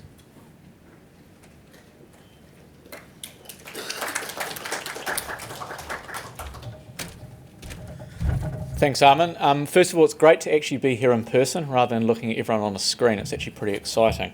So this is a very brief snippet of transit's electrification journey, specifically in public transport. So a very brief company history. Transit started in 1924, so I think it's probably older than anyone here in the room, under the grey bus service, as grey buses were the only colour of buses you could get at the time. Transitioning into blue bus services, then transit. So we operate across New Zealand. We're proudly still 100% New Zealand owned and operated, pretty rare in public transport these days. We've got more than 2,000 team members operating more than 2,000 vehicles across the country, and slightly old slide, but it's with 35 depots as well. We're pretty proud of leading New Zealand's introduction into electrification and charging infrastructure. So I thought I'd start off today just with a video showcasing our Granada charging infrastructure in Wellington. It does a far better job than I could ever do at explaining it. So hopefully it works. Awesome. So this is an innovative design. It involves a lane setup rather than a bus reversing into charges, as you'd see in a typical depot throughout New Zealand and in fact around the world. I'll let the video do the rest of the talking.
So the charging infrastructure has been operational since June, and it's, like I said before, it is what we believe New Zealand's largest piece of charging infrastructure on one site. It's pretty amazing technology, and all those potholes have been fixed, just for assurance. I am very aware of that. So our journey to begin operating electric buses actually began in 2014, recognising that the world was becoming more and more environmentally conscious, and particularly China and Europe were leading the charge, so to speak, specifically in battery electric vehicle technology. We visited China and Europe numerous times to understand this technology, and visits between 2014 and 2018 facilitated the leap for Transit to introduce New Zealand's first battery electric bus into operation in 2018, as you can see on the screen. Transit partnered with AUT, Kiwi bus builders in Tauranga. That's a really important distinction. We try and build as many buses in New Zealand as possible. Chassis and batteries are imported from China, but most of the IP remains in New Zealand, and funding assistance through ECA's Low Emission Vehicle Contestable Fund. We also introduced New Zealand's first electric bus into regional New Zealand in Palmerston North through partnership with Horizons, a very similar bus to what you can see on the screen. This had ECA funding as well. So following on from this, in 2018, Transit introduced 10 EV double decks into Wellington, including the 450 kilowatt charger, as you can see on the slide. This enables a charge in 8 to 10 minutes. Pretty incredible. This charge is delivered through a pantograph, and this vehicle is specifically built for Wellington. Once again, chassis from China, batteries from China, but the body and a lot of the IP is done here in New Zealand. And we've got another one of these chargers going into the main bus interchange in Wellington in the next month that should be operational. So in 2019, and largely due to the success of these vehicles, an agreement to deliver another 31 of these was signed with GWRC. Once again, chassis and batteries from China and body built in Tauranga. It's amazing to see the technology difference in these new vehicles as well. So these buses that you can see, that's the first generation, had 161 kilowatt hours of battery packs. We now have 191 kilowatt hours of batteries. However, the weight's actually decreased by 1 tonne, and we've increased range by 40 kilometres. It's pretty amazing in 3 to 4 years. So I had a look at its statistics last night, and our EV fleet nationwide has done more than 2.5 million kilometres already. So the pantograph was designed and intended to be originally mounted on the top of the bus. You can see that on the slide on the left. Whilst compliance was granted for the height, it kept getting tangled in phone lines, and I drove the bus once and some poor soul didn't have internet, put it that way. So we knew something had to change. So our workshop team literally tore it apart and put it on the back of the bus. The German designer Schunk, who make the train pantographs as well, were horrified. They said, "Oh, can we see the drawings?" We said, "We've got no drawings, it's a whiteboard." And they now call it the backpack. Pretty amazing. And that was all done with Kiwis in our Masterton workshop. So if I was to summarise this project, another project, in a couple of sentences, our Masterton workshop team successfully converted a diesel double-deck bus, removing the Euro 6 diesel engine and replacing it with an electric motor, powered 100% by batteries. This bus operated in Wellington since 2018 and had travelled only 70,000 kilometres, so it's a pretty new bus by industry standards. This is literally done by about 3 to 4 people. You can see them in front of on the photo. The project did take around 14 months, with significant disruption due to COVID and shipping delays. So we estimate the tool time, that's the actual time on the job, was around 6 months. I think actual 6 months of time on the job for something this innovative and world-leading is something to be pretty proud of. Pretty amazing turnaround time. So why did we take this journey, and why do we put ourselves through all this pain? It seems pretty silly converting a bus, doesn't it? We knew that electric public transport is a viable and best option for us at the moment, and government policy in particular was definitely leaning towards that. We've now seen with mandates at the 2025 mandate where no diesel buses can be procured, and 2035 with a full decarbonisation of the public transport fleet. It is estimated that 95% of the current nationwide PT fleet is diesel and is relatively young, with about 1,200 new vehicles being procured since 2015 alone. Most contracts in New Zealand require an average age of 10 years, with buses no older than 20 years. So a diesel bus purchased next year, for example, in theory, could still be operating in 2044.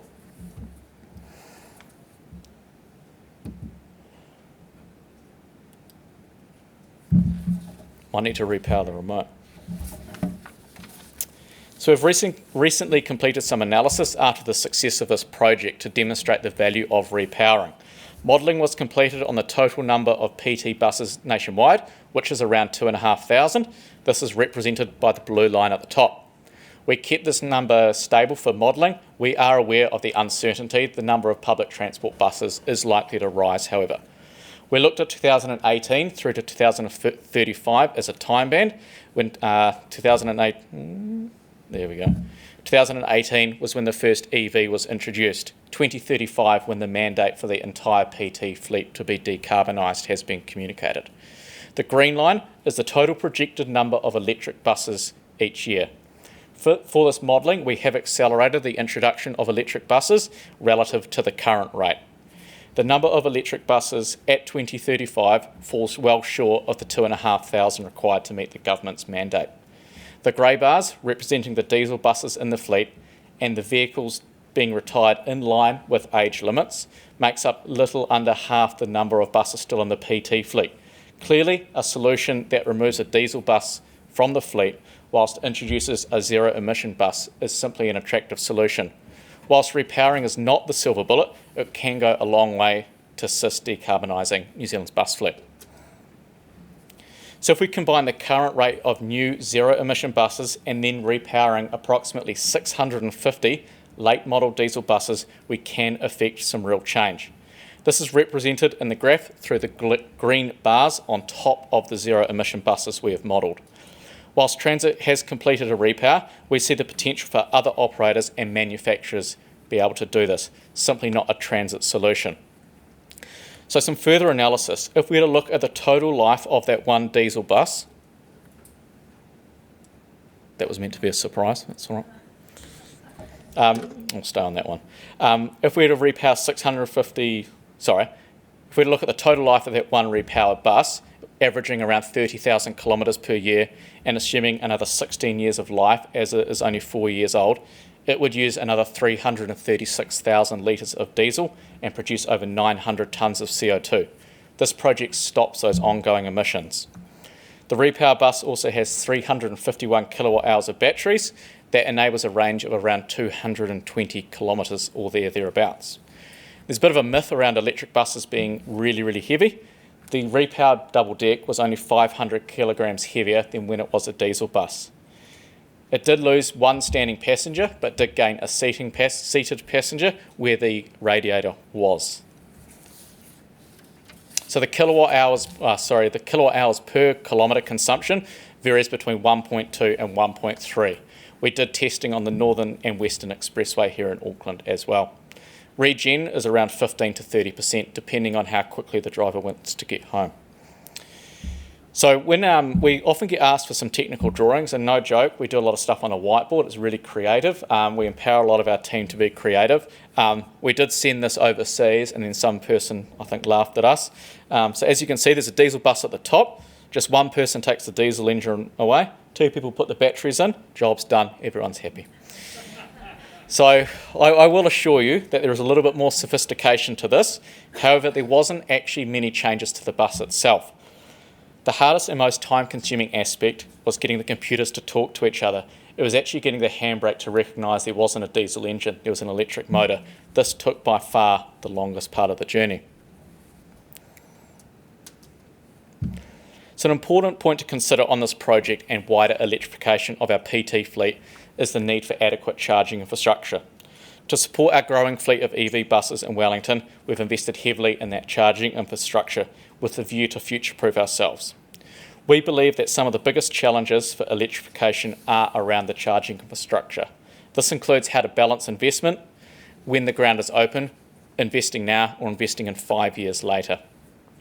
So an innovation that we added to this project and our Generation 2 electric double decks in Wellington is the use of dual charging, enabling 2 plugs to be used at once rather than the traditional one. This enables the bus to be charged at 300 kilowatts per hour, close to 400 amps, through 2 150 kilowatt hour plugs. As a result, the bus can be charged extremely quickly, albeit not as fast as our pantograph charger, but still in about 40 minutes or thereabouts. So where to next? We have some more ECA funding for another bus, which we've begun in our Masterton workshop. This is a single deck bus and factors outside of our control. This should be completed by Christmas this year and be on the network throughout New Zealand. With the number of diesel vehicles still in our fleet at this stage and the very slow removal of them, the need for repowering from a cost and environmental perspective is massive. There is a time expiry on this project, however. The longer we wait, the older the vehicle becomes, and therefore the less attractive repowering simply becomes. So there is a cost saving on this as well. So a three-axle electric double deck costs around $1.2 million. We think we can save around $600,000 with all the costs included, thereabouts. Don't write that one down because I'll get in trouble.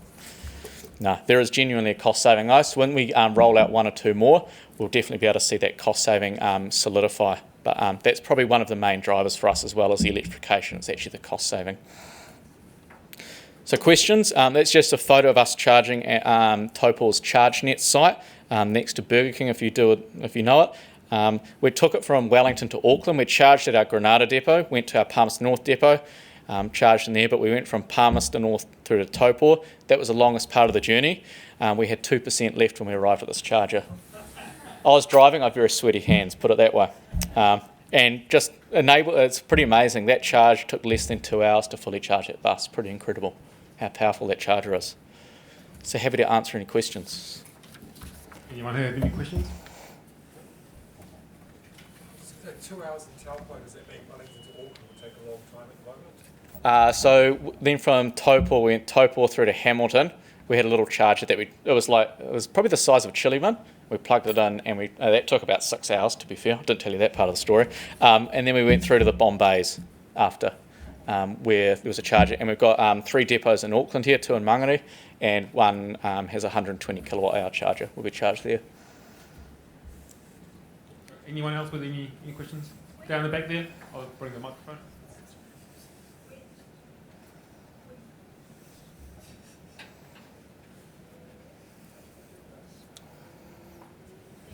When you arrived at 2%, did you have a full load on? Was that with all the passengers? No, it's just me. Okay. It was my problem at Sunday. Turn the air conditioning off and everything else. So you can't unfortunately turn the air conditioning off because the bus thinks it's stopped when the air conditioning stops. It's very complex. Yeah, a little bit outside my control. Just over there, yep. Is there anyone else doing any diesel to electrification of buses in New Zealand, or have you learned from anyone overseas and what they're doing, or you just did it all yourself? Yeah, we did probably, to be fair, most of it was learnt through our experience operating and maintaining our electric bus fleet, and then as a recognition of that problem and the potential cost saving. And we're pretty an innovative company. We take a long-term view of projects, and we saw repowering as a really, really viable alternative to simply buying a new bus. It removes that need to produce another bus, effectively removing Scope 2 and Scope 3 emissions. Think of the amount of plastic, copper, metal, everything. Yeah. Any last questions? Just quickly, Yep. what's the advantage to having a dual charger as opposed to just one more powerful charger? So most chargers, to get a really fast charger, it needs to be water cooled, and it's really, really heavy. So it's got to have water running through it. So you can go up to 120, 150 kilowatts without water cooling. So it's a lot lighter for someone to carry.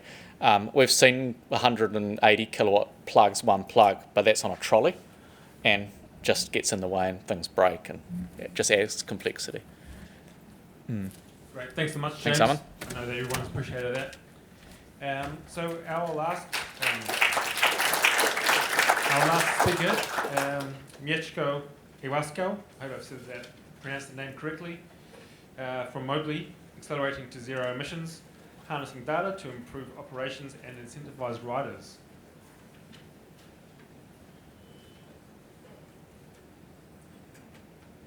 Do we have Mieszko around?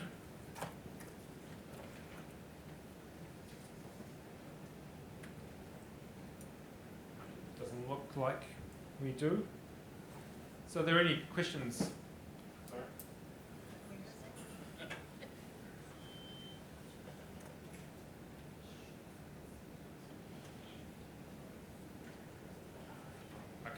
Okay, so unfortunately Mieszko won't be able to join us Did we have any sort of final questions for any of our speakers that are still here? Maybe for Frederick? No questions? Okay, thanks everyone. I just missed that one. I want to know where Frederick was. Right? Oh, I see. I was going to say the opposite. Yeah, right. No questions? Yeah. Okay, perfect.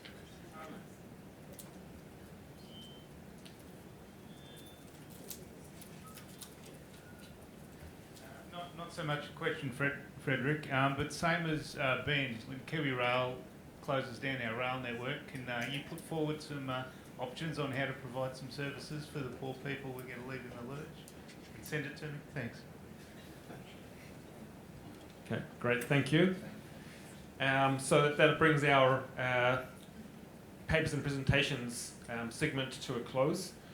We hope that you can join us for afternoon tea now in the Limelight room. And do remember to vote, please, on the TTEC page of our ITS New Zealand website. It's really important that we can get those votes in there so that we can award our speakers on their efforts and all the work that's happening within the sector and industry. Thank you.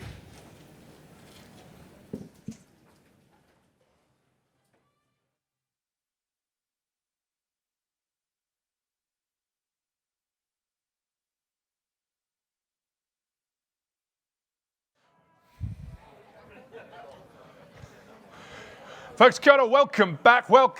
Let's get into our afternoon session after what I hope was a refreshing, fueling afternoon tea. How did you find your two streams? Everyone have a good time? Everyone learned something? Perfect. We're going to do a quick check-in. We said there were some goals. We wanted to make new friends, rekindle old relationships, come up with new ideas, find new business opportunities.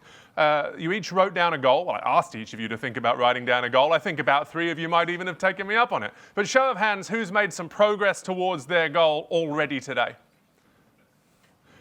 Not bad, not bad. And so for those not yet showing their hands, what are you going to do to change it? And will the answer lie in the panel that we're about to have up on stage? I love a good panel, right? I think that a panel discussion can sometimes be a brilliant opportunity to dig into topics that are interesting, to hear a less polished, less varnished version of things than you get from keynote speakers, and to really sort of drill in and ask questions and get multiple perspectives. So super excited to have a panel now titled, How Can New Zealand Collaborate to Prepare for Coming Transport Technologies? Will you welcome to the stage, in no particular order, Doug Wilson from the University of Auckland, Professor Jennifer Curtin, Director of the University of Auckland's Public Policy Institute, and Derek Burgess from CSL Infrastructure.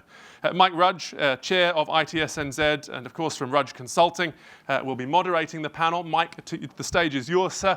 And folks, when it's time for you to ask a question of our panelists, I have a microphone, please. It's a big enough room that it's hard to hear you shouting. I will come to you with a microphone and give you the chance to put your question. Put your hands together. Let's warm this stage up for our panelists.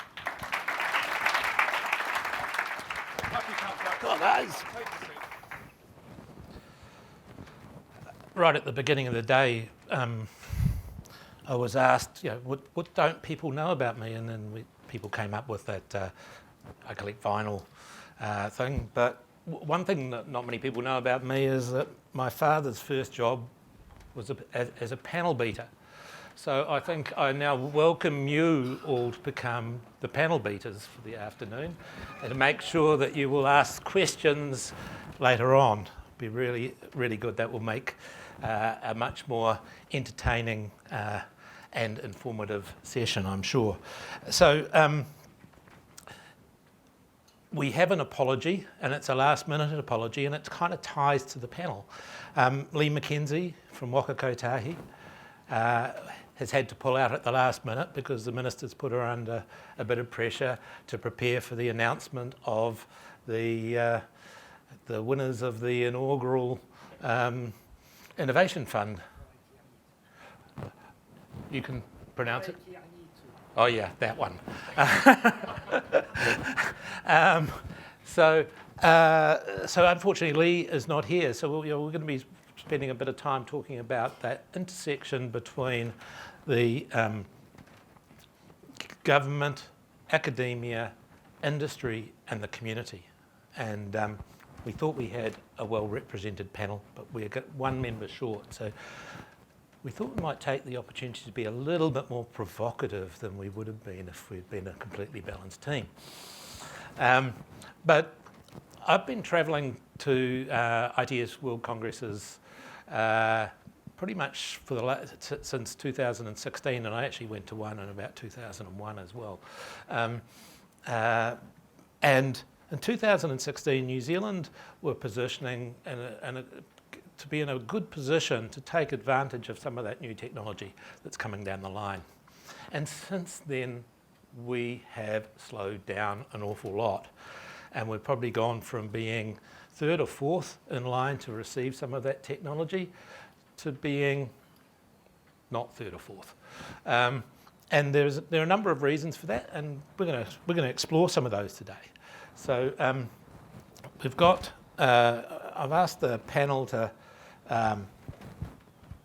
look at a couple of questions. Where are we now? How important is it that we are preparing to take advantage of the new technology? What are the risks of us going too fast or going too slow? And what are the barriers we see? So they're just going to take a few minutes each to just give their perspective on that. And then we might ask for a couple of questions from the floor. And then we're going to come back and explore what are we going to do about this. So I might go to you first, Doug, considering you're right there. Thank you, Mike. Tēnā koutou katoa, ko Doug Wilson tōku ingoa. I'm Associate Professor in Civil Environmental Engineering and sort of lead direct the Transport Research Centre. Thank you, Mike, for the question. So, yeah, where are we now? Well, as Mike has already suggested, I suggest we're getting further and further behind. So we've just come back, Mike, myself, and Lee, and others from the World Congress, ITS World Congress in LA, but I was able to visit a couple of other places as well as part of that tour, the Michigan roadshow that the ITS Australia and Roads Australia were, and I'll talk more about that tomorrow morning. So we are slipping, and it worries me that the longer that we do not make decisions in being able to trial and go forward, the further we get behind in being able to actually adopt the right technologies. So how important, do you want me to go through the additional questions? Yeah. Okay, so how important is it to us? I think extremely important.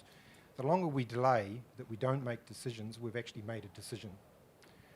And so if we don't make a decision to do things, then we're actually relegating that to somebody else to make that decision. And with future technologies, you'll be well aware in terms of the context of New Zealand, that we have a country that we are not very dense in terms of population. So we're a small country in terms of population, but a large landmass to look after and difficult transport topography and solutions to provide. So supply and demand is always an issue. So that means if we leave the decisions to somebody else, we are going to have to adopt from others the technologies without actually thinking through what those appropriate technologies are. And so very important that we demonstrate, that we trial, that we monitor, that we evaluate and we engage with our communities in Aotearoa, New Zealand, solutions and technologies that are appropriate for us going forward. What are some of the risks? And I'm keeping this fairly short so to go through, but for going too fast, obviously that's not our issue at the moment, but the risk of going too fast obviously is not understanding and somebody else makes decisions for you and you have cost overruns, you spend too much money on investments and you don't get the impacts and the outcomes that we are trying to get. The risk of going too slow is the opposite of that, is that we actually are then captive to other things happening around the world and that we're not ready for it when it actually occurs. And we're not actually taking that as a design approach, as a understanding of approach of actually trialling and making the decisions that are appropriate for Aotearoa New Zealand going forward. So what barriers do I see? Actually, and a good example of it is now, I think our biggest barriers, and you could say it's a challenge, is actually getting some leadership in terms of governance for us to trial and go forward. I think there's a lot of things happening. There's a lot of OEMs, the original equipment manufacturers, that are selling products, that are wanting to get things off the ground, and we need to be able to trial those things to be able to see whether there is aspects of what we want to use, where to use it, how to use it, what are the benefits going forward. And if we're not doing that, then we're actually, I think, taking off the responsibility that we have as a country to be able to do that together. And we'll come back to some of those things going forward. So not from me. Yep. Maybe pass it to Derek next, I think. I'll give you the last word. Hi, I'm Derek. I'm the director of CSL. And I have great pleasure in leading a band of number 8 wire guys. There was a bus, electric bus presentation. They put up a sketch of a bus and some people standing behind it. And I'll tell you what, that's even better than what we do. Our business, we're a contractor. We hold the maintenance contracts for the ITS throughout Auckland and the rail. And we also have a development team, so we develop products. And you might have recognised some of our products, the Dynamic Lane out at Whanga Pro and Redoubt Road, and also the bus lane cameras for the vehicle occupancy detection stuff. And sorry for those of you who might have received a letter in the post with a request for a donation. But that was actually very exciting for us, our team. That's actually a first in the world. We've been overseas and presented that, and we did that in collaboration with Auckland Transport. Why am I giving you all this? You asked me, where are we now? And it's been a journey for us. We first embarked on those maintenance programs in 2015, and it was fair to say that New Zealand's RTS position was missing. There was a lot of attempts, there was a lot of stuff going on, and I'm talking from a contractor products out in the field perspective. Auckland had a variety of different products that were supported by those products maintenance providers, and they could consolidate that into a maintenance package. By doing that, it gave us the ability to have a complete understanding of what is going out in the field. So my people have an in-depth understanding of data networks and what's there, what's available, and how we can best implement a solution. Also, what solutions are available. My team, again, travel around the world to go and see some of the things, and we bring back some of the thoughts and processes and try to adopt that into New Zealand. So where are we now? We've improved, but it's been a while. We're improving, and I think we've got a long way to go. I think it's exciting where we are. I think it's, there's a lot that can happen, and we're at a tipping point for New Zealand, I think, when it comes to ITS and what is going on inside New Zealand. But it does require us to be bold, to be innovative, to be collaborative, and as a team to really move forward aggressively, quickly, but also take the rest of all of us with us in where we want to go. There's some exciting technology coming, and there's some exciting opportunities. And our New Zealand number 8 wire is amazing. Yes, you might have heard I've got a slight South African voice, but I have been here 30 years. And I celebrate the number 8 wire. In South Africa, we have another saying that says, "Boer maak 'n plan." And it's the same sort of methodology. And really, the number 8 wire of this country is awesome, and we need to really build on it. And that's the collaboration that I'm looking for going forward. Tēnā koutou katoa, ngā mihi nui ki a koutou, kei te waikato e whakatipu au, nō kirikiri roa aho, ko Jennifer Curtin toko ingoa. So thank you, Mike, and to my panellists and the organisers for inviting me here today. I am not a technology person. I am not a transport person. So what I'm bringing to you today is a political science meets public policy meets transport user former resident of Australia but born in Hamilton. When I came back in 2006, if that train had been running and running a little bit faster than what it was, I wouldn't have had to buy a house in Auckland. I'd be back living in Kirikiriroa with my whānau. But so, you know, I think this is a really interesting opportunity to have some conversations across sectors, across knowledges, and across, I suppose, what we would call Doug and I disciplines. So because I'm not an expert in what you guys are all expert in, doesn't mean that our voices don't matter. Hey, Derek. So where are we now? Well, I'm bringing this to you. My role or my request from the organisers was to sort of talk about community engagement a little bit in this area of which is highly expert from my perspective. So I would start by saying, despite, you know, the remorse that people seem to have about the low levels of turnout in local government elections, and despite the fact that housing, health and economic well-being tend to be the issues that our survey research shows are the ones that matter most in national election studies, we have really good levels or reasonable levels of trust in our public institutions in New Zealand. We are having conversations about co-governance, partnerships, relationships and connectivity, and we have really good political and civic infrastructure systems that could potentially be harnessed to build more of that trust and social licence in organisations and systems that deliver these new transport technology systems. But there are some challenges, so I'm just going to list 4 from a non-transport technology position, just putting that out there.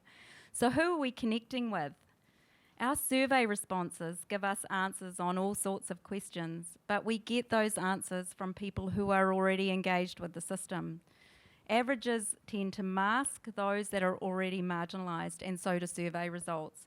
So this is an important challenge if we want our technologies and transport systems to be working off good data that's wholly inclusive. How are we connecting?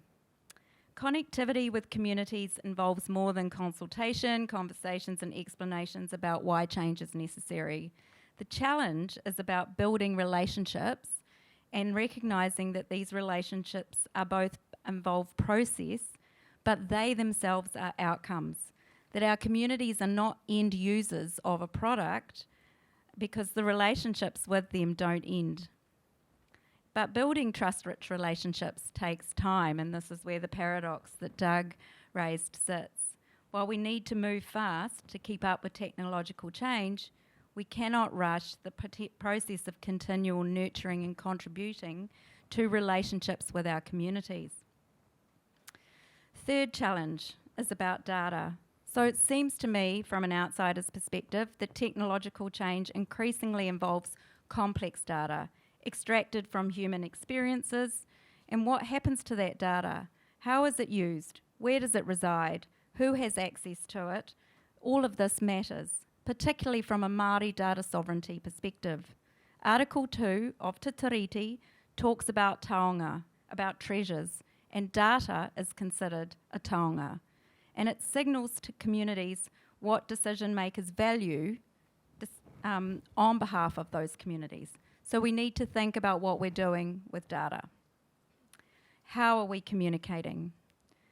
Connecting involves sharing knowledge and evidence and including a wide definition of collective experiences and having those conversations about what is needed in terms of transport technology.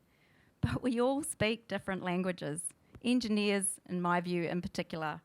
So we see the world through different histories, cultural and colonial lenses, and we all have different reference points about what matters and what counts as evidence. So how we undertake what I'd call knowledge translation, what you all in this room know but need to share with your communities, and how you mobilise that knowledge through other avenues apart from, say, conferences and networking, that matters too, especially with technology that communities find it difficult to understand.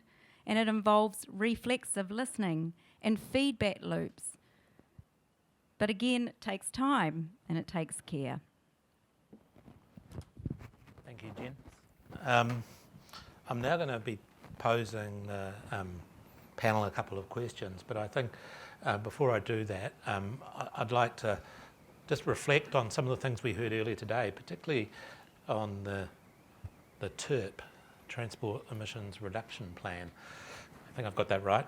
And that's set out some pretty amazing targets and goals and what we need to do to get there. And so the next series of questions are really about how can we actually move towards those, considering technology. What does government need to do? What does academia need to do? What does private enterprise need to do? And all with that consideration of bringing the community along as well. So I'll pass to you again, but I might start with Derek this time, to start on the other end. So.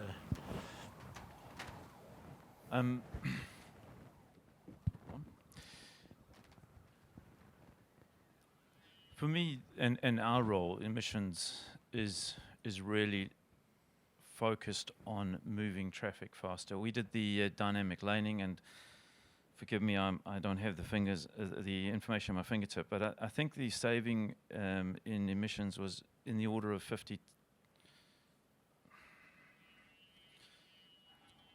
I'm going to say 50 tons of carbon, but it might even be higher than that, substantially higher than that, I think. But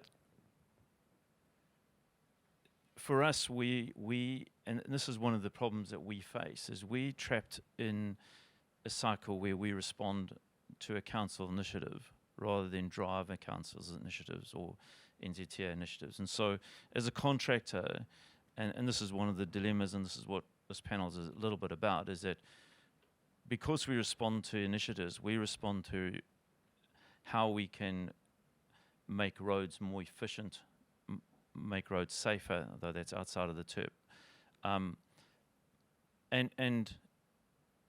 And so for us, it's about speeding up traffic, and what do we do to make sure that traffic is not sitting there idling and consuming fuels. And so we've got initiatives around that we are deploying, and we have deployed. Our dynamic laning is certainly one of those initiatives that go towards that. Our vehicle occupancy detection does make sure that the bus lanes are kept free and transport can move. But we're also involved in signals, and in some exciting development in signals with some smart signal controllers coming in, and those sorts of technology. So for us, we're unfortunately a little bit around the edges. The TERP's going to require substantially more than what we can deliver in those areas. But certainly we would be looking at initiatives like in-ground vehicle charging to enable electronic vehicles moving through, testing of air quality, etc., etc. And so, yeah, that's where we sit. Yeah, thanks. Well, I think there's tons of opportunities, actually. I mean, in terms of the space and time where we are in history, I mean, there is fantastic opportunities that exist at the moment in regards to, for the first time ever, decarbonising transport from a private as well as commercial vehicle fleets, in terms of being able to see different methodologies and technologies come to improve safety significantly in terms of the vehicle fleets. So when we have, even going back 20, 30 years, when Sweden came out with the Vision Zero, I mean, everybody in the industry that time sort of scoffed and laughed and said, what do you mean, Vision Zero? How could we have a transport system that had no fatalities or serious injuries? And yet, most road controlling authorities around the world now have adopted Vision Zeros. Now, we're a long way off getting to that point, and I think this discussion of speed, efficiency, and time is the key things. The way we evaluate some of these benefits is 1 minute or a few seconds extra time added on to your budget, but safer journeys more important. These are the dichotomies that we need to consider.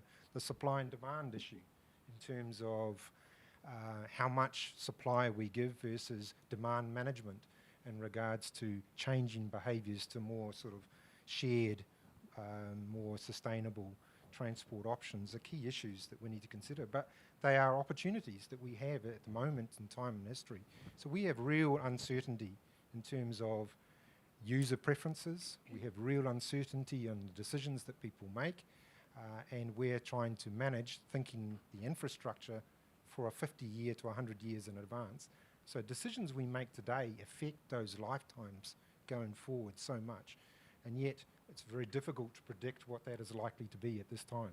So I think there's great opportunities to actually make the significant change, and the targets that we have set ourselves is actually really, really challenging. How are we going to get to some of the targets that government has put there without actually working together is impossible, I think. We have to collaborate, we have to work across the sectors, and that's really what this panel discussion was about, for government, for industry, for academia, and for community to solve these problems going forward, because we can't do it alone. There's no way we're going to get anywhere near some of the targets that we have if we continue in the silos that we've had before. And so I'll put a challenge out to you as well, and to all the sectors. You think we need to do this together. There's no way we can't, and the community has to be engaged in those discussions, because they're not going to have the behavioural changes and accept those changes that are required without having the conversation going through the process of what's appropriate for them, what's meeting their needs in their communities, and why they would want to change the behaviours they have. We've got to tell that story so much better than we do at the moment. So I think there's a lot of challenges. We can do a lot better. And so I think we'll come back to some of those things. So I think I'll pass over to Jen to continue the conversation on the community. Well, I've been thinking about this as you've been talking, and I wonder too if the way in which you reach communities is often through academic research. So we know that there's quite a lot of academic research that's happening, for example, at our uni in the engineering faculty, over in the medical and health science, but also in some of the social sciences around how people use public transport, but also, you know, why they do and don't ride bikes, and where they use that transport, how they engage with transport systems. So, for example, if you put an equity lens on it, when you do a gender analysis, for example, we know that for women catching buses, transit times are really important if you have to make a change. Taking buses in nighttime and good lighting at bus stops are really important. We know that there's a tendency, a sort of a populism around road users versus bike users, when in fact we share spaces together, and that's a good thing, right? And so there are a lot of equity lenses. We also know, for example, that the way in which those who look after children use roads is different to those who have to commute. So they want to see buses more in their areas going round and round, rather than necessarily it being straight in and out of the city, because they don't tend to go to the city and they don't aspire to go to the city, because that's, you know, they're not going to change their behaviour if a faster bus is going to the city. So these are things that research is being done on, and academics have a way into communities that perhaps some of you in this room don't. And so if you were engaging with their research, you might find out things that are already known to them but are not known to you.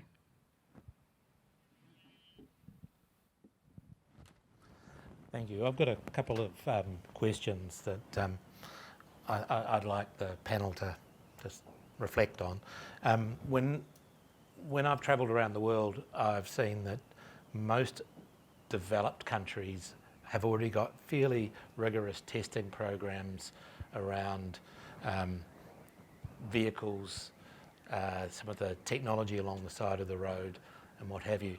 New Zealand hasn't got any such testing program at the moment. How important is that?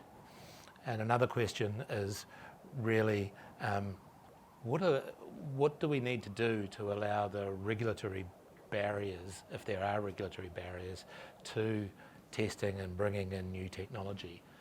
How can government help with those types of things? So I'll just throw those questions out there. Oh, people are jumping at that one. So, as a contractor, we are often the last in the discussion chain. and as a company, a contractor that not only is a contractor that installs stuff, we also develop. It can be quite challenging. We're very lucky in that we have a very tight relationship and a close relationship with Auckland Transport, and that we are aware of some of the initiatives, a lot of the initiatives, and a lot of what their thinking is. But certainly, I think there's a real place for us as a collective to get together and have a forum where we can actually talk about some of the practicalities of where we are today. If you look at the whole process we're about to go down over the next 10 to 20, 30 years, there's some substantial changes that are coming, and it's going to impact on all of us, and we're all going to have to make some significant sacrifices in what our today's frame is. So today's frame is we get in the car and we drive into town, or we get in the car and we drive somewhere. Heaven forbid that there's a traffic jam. Heaven forbid that we are faced with 100,000 road cones, because that seems to be Auckland's way of doing things, et cetera, et cetera. And for us, we don't have a view of what tomorrow looks like. And so the council is struggling with the concept of how do we change behaviour. And often for us, we find that quite restrictive and quite oppressive. But that has to happen. So how do we do that?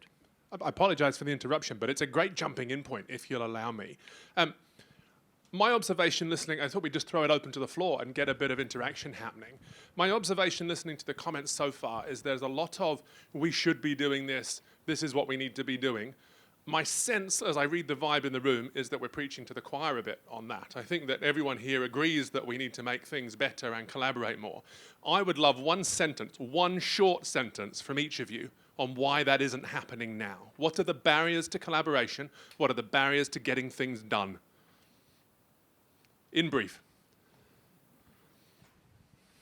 I'll start, because then I don't want to be last. Okay, my one sentence is that we need more transparency on how to share information and how to get our information to government, how to get our information to each other. So those forums you're talking about, they need to happen, but they need to be not just those with those in the loop, but with those who we can't yet imagine are in the loop but should be. All right, so hold the thought. Is there anyone, so open data, transparency and information sharing, is there anyone in the room who can help make that happen? Is there anyone out here who could take an action tomorrow, send an email that might accelerate that? No? Great. Okay, fantastic. So we're going to put it in the car park. One sentence, sir. Let's hear what you think we need to do to get this thing moving. I believe that the most important thing that we need to do is to make some decisions on some governance and leadership in regards to basically forming a team of people that are best that we have in the country, but across those four sectors to set up and basically develop a protocol, a framework where we can test these technologies going forward. That's fundamental for us to be able to start and go forward.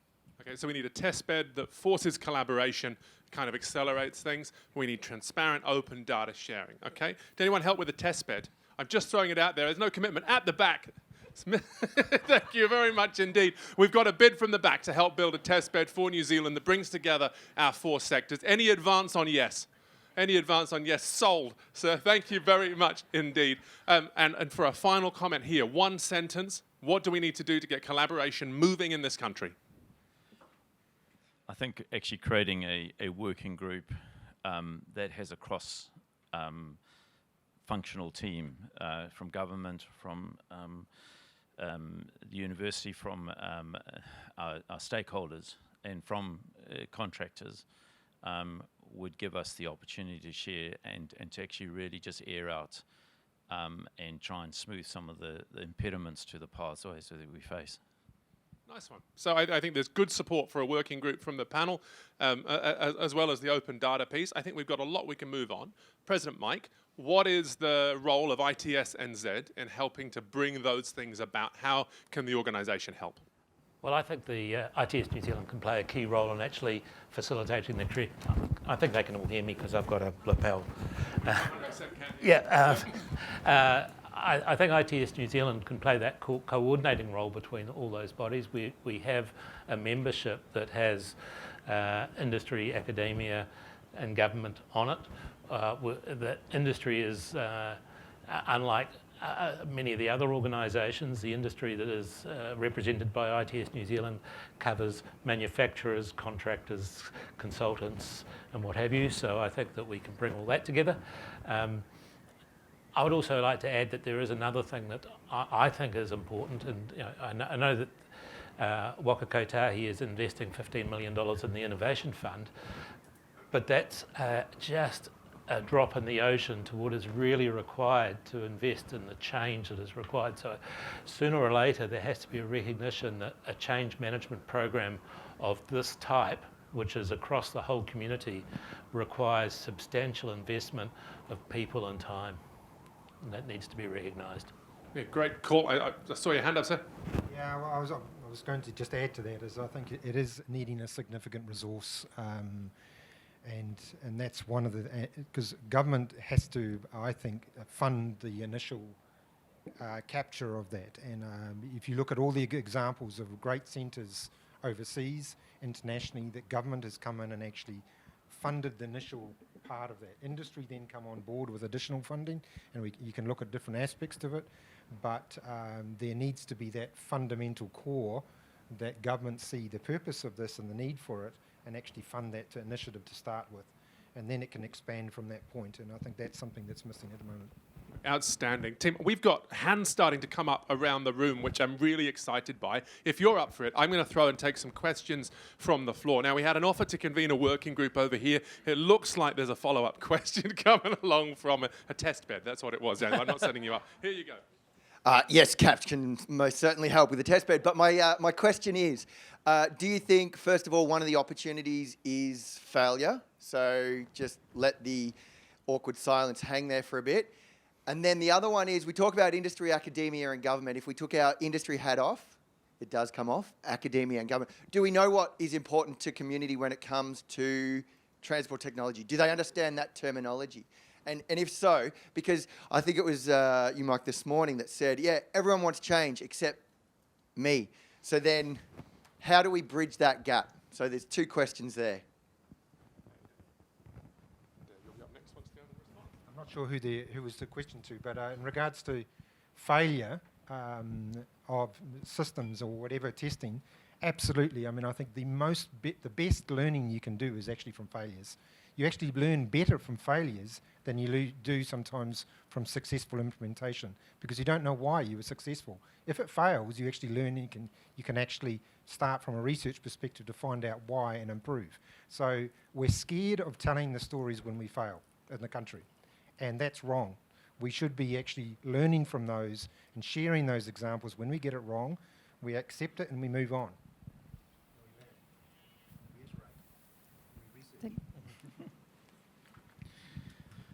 Just touching on a test bed, currently we do have a test signal installation in Horsey Gaunt Street. It's limited in what we can do. There's some quite tight rules around what we can achieve and what we can't achieve and what we can put in. We've worked quite tightly again with Auckland Transport in doing that, and much to the dismay of some people in the industry that have told us that we should have gone to them first, but they didn't like the idea anyway.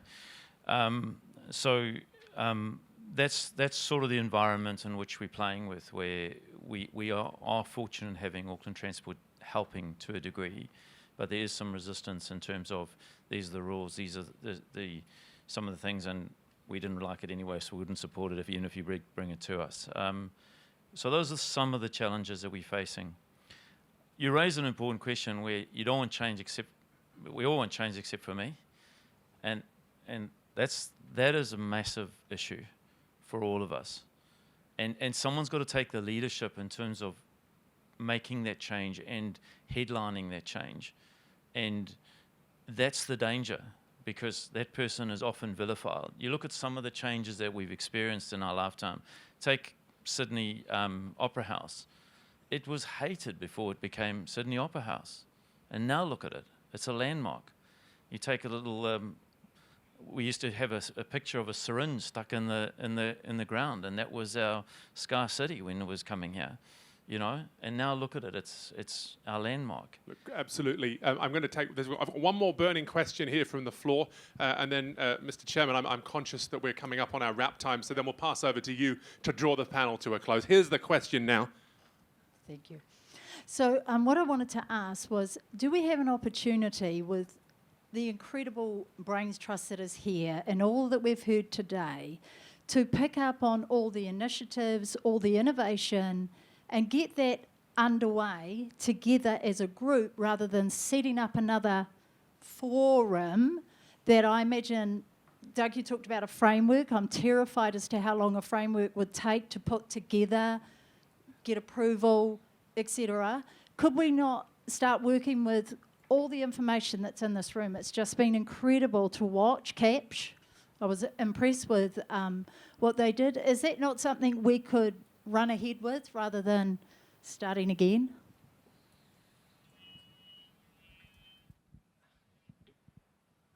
I think size and critical mass is really important, and so I think if you have a governance group that's too big, if you haven't included everybody in this room, we'll get nowhere as well. And so I think it is important that, and it's been something that's been on my mind, if you look at overseas examples on that, you get people that get the issues, you work with people that want to make change, you bring those people together, the key right people across the organisations, and if you get it wrong sometimes, then you can always change things. But I think getting a protocol and framework is not that difficult when we've got really good examples overseas to be able to use as well. So I think we've got to be bold. We've got to actually do something quick. And so I think moving forward, making some decisions in these areas, but we need to be able to have the core group brought together across those 4 sectors. Can I just talk 1 second about the bridging the gaps, which might speak to your broader bringing everything together? Is for those of us who aren't tech or transport experts, at the moment, the way media works is a lot of those stories happen in the business section or the tech section, and you want people to understand why we need change and what change they want to engage with. It needs to be in page 2, or as soon as you open your Herald app. It needs to be a mainstream story, not a specialist story, and that goes for the entire sector, really. And you could all be contributing to that. You just need someone to translate that information for you into regular speak.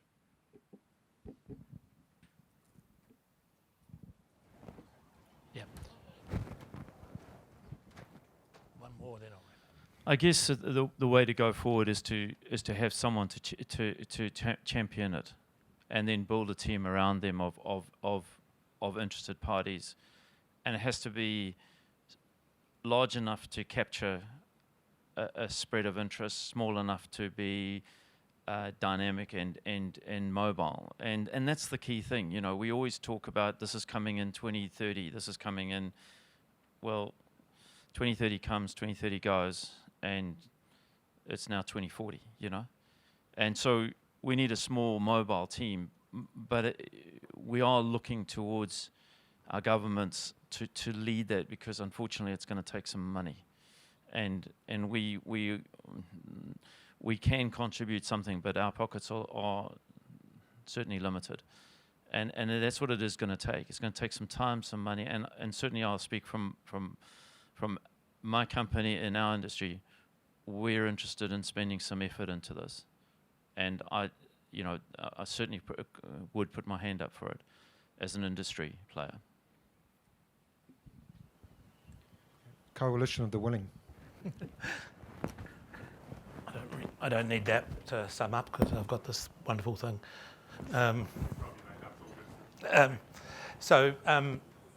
What I really heard to sum up is that there does need to be a coalition of the willing to take it forward. I think there's a great opportunity for ITS New Zealand to be that original coordinator of that, to work through all our members to make sure we've got representative for all of those 4 quadrants, to make sure that we work out how to bring the community along.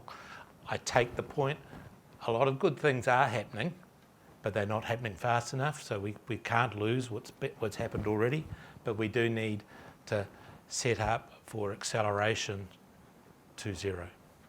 Thank you.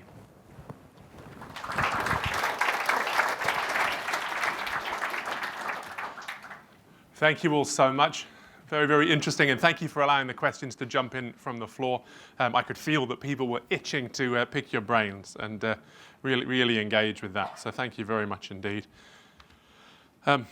Right, Tim, we have one of our keynote sessions now from the stage. We're going to hear from Tommy Parker, Chief Executive of Auckland Light Rail. Tommy has close to 30 years experience in urban planning, transport planning and engineering in the United Kingdom and here in Aotearoa, New Zealand. As in a past life as Group Manager Highway and Network Operations, or HNO, I am understanding that this is an industry that loves an acronym, at the New Zealand Transport Agency, NZTA. He led the delivery of the Roads of National Significance, or RNS. I'm adding these for fun now. Bear with me. I just thought we'd get things going. I want to stress that Tommy didn't put these in his bio. New Zealand's biggest transport infrastructure program.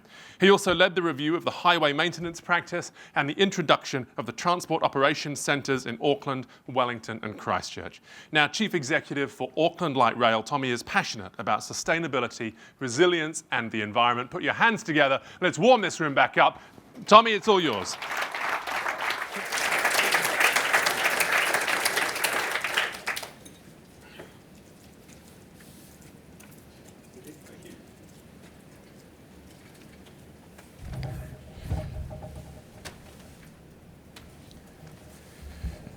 Kia ora tātou everyone, ko Tommy Parker tōku ingoa, ko tau Tumuaki o Auckland Light Rail, aho.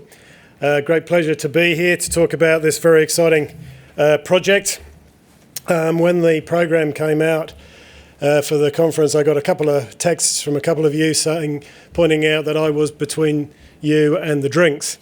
And therefore I better do something quite exciting, because you're going to need something to talk about as you knock back your Chardonnay or Sav in an hour or so's time. So hopefully I'll give you something to talk about and provoke a discussion and avoid any awkward silences. So I'm not an expert in technology. Don't even know that much about light rail, to be honest. But so yeah. Good one, Mike. Good speaker. But yeah, look, what I do know and what I've seen in the time I've been doing this job is that just how fast the industry is changing, and just the amount of investment globally going into light rail is staggering. The competition, the innovation, the change in rail systems, light rail, light metro, all the different systems is extraordinary. So the opportunity to give Auckland something really special and something really different exists for us here. So the rail experience that people will be having when we finally get this project complete and the trains are running in 2032 will be a very different rail experience from what we've experienced today, due to the amount of technology which will come through. So I guess what I'm sort of the challenge for you guys to help me is, how do we articulate something that's going to be so different to an audience? When you're building a bridge, you can do a great visualization of a bridge and show it to your community and show it how what it is, and they kind of get it. But when you're talking about an experience that's going to be very noticeably different, how do we tell Auckland and how do we communicate it to Auckland about what they're going to be seeing and doing in a few short years' time, hopefully. Here we go. So yeah, light rail for Auckland's future. So we've been out and about for the last year. We've just reworked the problem definition for the project as part of the indicative business case. And actually, just like the previous panel speaker, talking about how important it is to get real information from real people, we've been out pounding the streets and asking people what they think of the concept of rail. And I have to say, most of them say, yeah, love it, just get on with it. But as I say, we're trying to paint a different picture and trying to because this project isn't just a transport project. It's a lifestyle project. It's about changing the shape of the city, the way the city works, the lifestyles and the way people embrace it. As I say, there's a huge change at the moment. We're not the first city to embrace this change. In fact, we're one of the last. As we speak, there are over 400 light rail, light metro projects being developed around the world. Typically, they've been in European cities, but I think, as you're all aware now, most Asian cities are investing in light rail technologies, and even the big American cities now are all having that. So we're one of the last off the block, and we need to learn fast, and we need to move because we're a fast-growing city, as we all know. As I say, this is a lifestyle project. It's city shaping. So where you see these systems implemented around the world, it's very much around the urban form, and the stations that are produced are not two concrete platforms with an overbridge. They tend to be interactive areas around which is based high amounts of urban development, both residential, retail, commercial. They become hubs, they become precincts and areas of activity. And as you can see, let's re-emphasise again, across Europe and now into North America. So why Auckland Light Rail? Why have we got to where we are? It's not just an ideological idea. There's an awful lot of background information that's been talked about for many years as to what we're trying to do. And it's, as I say, city shaping, urban uplift. So unlike previous transport projects I've been involved in, the main benefits of this scheme are not transport benefits. So it's about 30% transport benefits, 70% urban benefits, urban uplift. So as we go forward, maximising the opportunity and maximising the benefits is what we're going to need to be working on. So really integrating the urban planning and the transport planning together into one, to get the maximum opportunity for the residents and the communities that we're serving. So as part of a network, you should all be familiar with this plan. So this is the Auckland's future rapid transit network. So the green lines are the existing heavy rail network with CRL complete. The blue is the busways in various levels of development, some operational, some in development. And then we're talking about the red lines. So 3 red lines, one from the city centre down to the airport, one going north and supporting the northern busway, and then one out to the northwest. Now, what we discovered what we showed when we redid the problem statement was, contrary to some public perception, this is not a line for getting fast to the airport. It's not a speed shuttle Heathrow Express type connection between the city and the airport. There isn't a business case for that need. What this is a connecting line for urban communities along the line, as I say, supporting urban development. And if you think of the city centre to airport link, you've got the 2 biggest economic and employment growth nodes at either end of the line, and in between you've got a series of urban communities or small communities where there is potential for growth, where people are going to need future employment. So connecting employment centres to communities and interconnecting those communities. That's the business case. It's not for you and I twice a year when we're going on our holidays getting fast to the airport. As I say, it's very important that it is part of an integrated network and integrated with the existing network and the future ones. So the future lines to the north and the northwest need to be planned together as one operating network and connecting with those services. So we're looking at services of up to every sort of 6 minutes, and when on the green lines, when CRLs, we've got every 5 minutes. So turn up and go levels of frequency. So you can change at platform to platform, interchange and change from one service to the other, just as you would do in London or Sydney or others, not reliant on not checking the timetable. So we took our IBC to the Cabinet last December with 3 options, all of which had a positive BCR, all of which were viable There was a surface light rail option, there was a totally segregated metro option, and then there was the hybrid of the tunnelled light rail.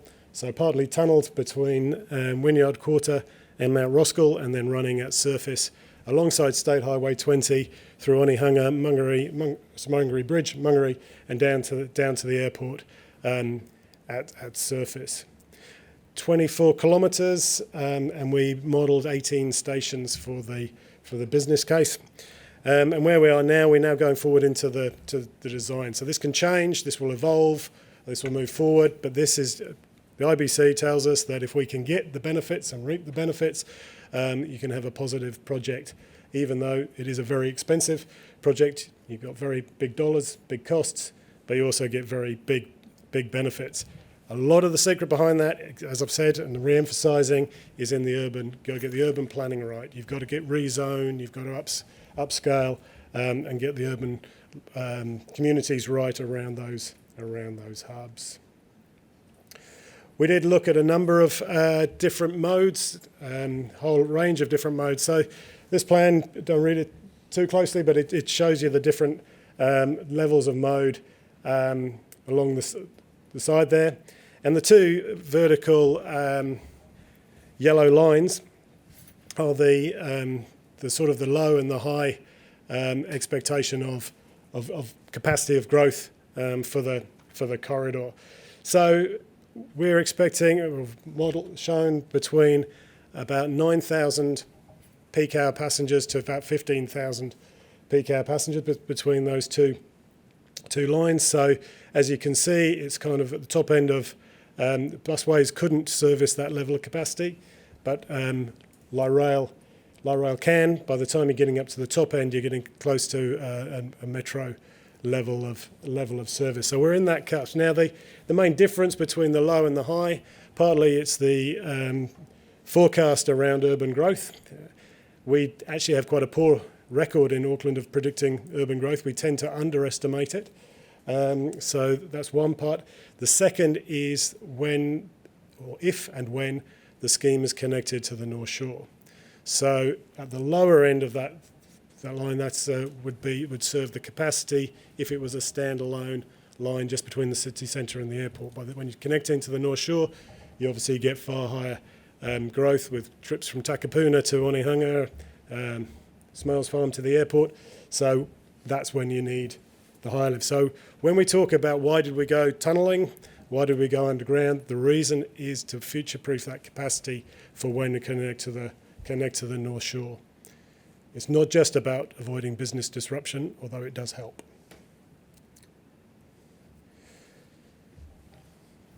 So what are we saying? The urban opportunity, 66,000 homes in the corridor, 97,000 future jobs. That's by 2051, so 20 years after opening. If you benchmark that by any international comparisons, and we've got a whole database, 160 different international examples, those numbers are actually quite conservative. So whilst it's a huge number, so 66,000 homes, I don't know why we always do it, but we always compare it to Hamilton. So that's another Hamilton in the corridor. So it's a level of development, a level of intensification we've not seen in Auckland before. But as I say, when you glance overseas to places like Dublin, Melbourne, places you've all been, that have successfully implemented these things, that is actually, they've seen far higher levels of growth. But on the basis of the business case that we've put forward, those are the numbers we've used. And we're trying to inform the conversation about this interrelationship between urban growth and transport accessibility. So, and there is a direct relationship, as any urban planner will tell you. And what we're really seeing is in this corridor moving from sort of bus levels of service with terrace housing up to light rail, light metro levels of intensification at those stations, which would be similar to Vancouver or Melbourne, those sort of things. We're not talking about the levels of intensity you might see in Singapore or Hong Kong. So that relationship, you don't get a train just serving a number of small bungalows. It doesn't work that way. It's that relationship between the urban and the planning. But if we moved on to you guys are here to talk about is really around the technology and what are the technology advances. As I said at the start, in my short time working in rail, light rail, it's very clear that there's this huge innovation curve, this huge level of change. It's a very competitive market for train systems, for rail systems, and they're really keen to sell you their trains. And the sorts of areas which they are developing are obviously around energy, so batteries are becoming more common, less of the overhead lines. But battery technology is moving fast. Hydrogen is also coming into view, different benefits, different systems, but hydrogen LRT is now up and working. Automation is a huge advance and actually quite common in those isolated systems around the world. So driverless trains, but all operated from a central office. And also the efficiency in the signalling. Been told that by putting your signalling systems into the cloud, you can achieve 60-second headways. So a train every minute on those kind of efficiencies, and those have associated benefits in terms of carbon reduction and operation efficiencies. A lot of you will know much more about this than I do. Ride comfort and fit out. Again, designing the trains and designing the systems for the customers that are going to use it. So you see different examples around the world. The favourite one I put on the picture there is the surfboards on the Gold Coast, a unique requirement for customers and that particular service. So, but again, we're going to see much more advance in terms of the quality of the ride, the comfort and the fit out. The open ticketing, so ticketless systems, fully integrated journeys. Most of the train operating manufacturers are looking at their own platforms for mobility as a service. So integrating the journey, doesn't matter how many modes your journey takes, it's all planned and operated as one journey. And finally, the safety and security, I've mentioned previously in the panel, just is very important to users and operators. The level of surveillance, the level of oversight, level of control is improving massively, both at stations and on trains. So those are the things that I've observed in my time in this role. It's that it's going to be moving fast. So how are we're going to make sure we know what we want as we commission and plan this project, and how we're going to make sure that it meets our customers' needs.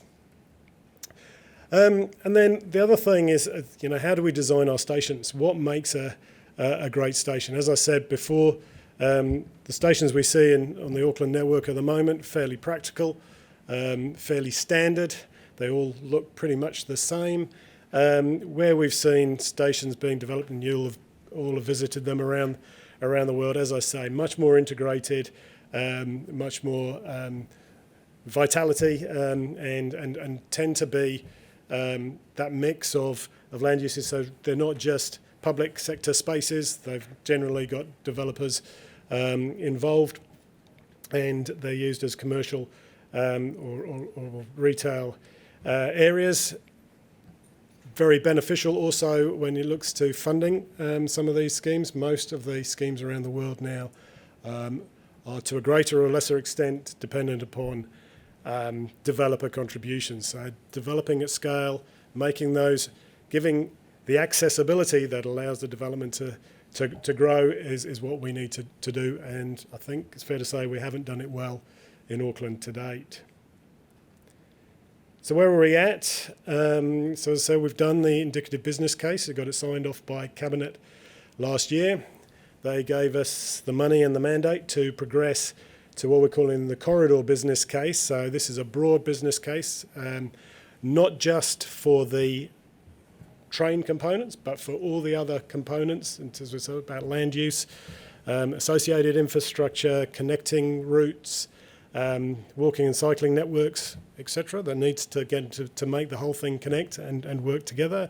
We will be, so we've got an alliance on board, started 3 weeks ago to do that corridor business case, to do the consenting, to do the reference design, and to do what we're calling the corridor strategic framework, which is kind of the master plan for that corridor Auckland. We anticipate, or we've given them the stretch target of having that all done by mid-2024, because we would like to go to the construction market end of 24. It's a good window of opportunity when a number of the big projects over the ditch are just coming to an end, so we should be pretty attractive to the market at that time. And that gives us a 6 to 8 construction period, so you'll be using those trains somewhere between 2029 and 2032, just before I get my gold card, so that's all right. And now your challenge is to give me a question that I haven't had before. Go for it.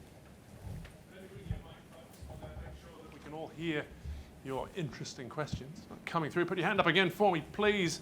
I'm going to stop here on my way through. I've spotted you, though. I'm on my way. I don't know if you've had to answer this question before, and maybe everybody else sitting in the room knows the answer. How are you paid? Is this a government program, an AT program? We didn't get a high-level structure. I'm doing it for free. No, I'm not. Good question. So Auckland Light Rail Limited was set up as a Crown-owned company about 3 or 4 weeks ago. So we're similar to CRL. Although it's slightly different, CRL has 2 shareholders, Crown and Council. We're just the Crown. So we're a standalone Crown company. I've got a board of directors. The board of directors reports up to a sponsors group. The sponsors group consists of 3 ministers, the mayor and deputy mayor, or at least the last one, whether we wait and see with the next one, and then 3 representatives of mana whenua. Those are the sponsors group. Then we have the board, and I report to that board, wholly funded by the Crown at this stage. We've got one here. Thank you. Hi, thanks. How does this fit in with TERP and the 2030 aspirations? And yeah, no, look, I see this as TERP 2. So TERP is 20 to 2030. Best willing, I'd love to have trains running before 2030, but realistically, it will be post then, and will be the next. It's kind of the next horizon, as I said. TERP needs more immediate interventions. This is a longer term one.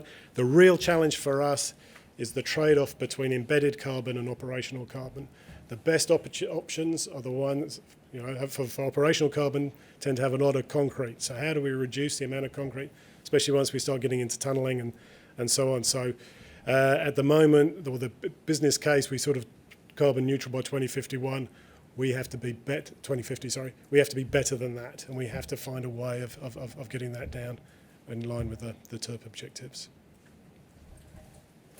Thanks, Tommy, for the presentation. Doug Olsen, Transport Research in the University of Auckland.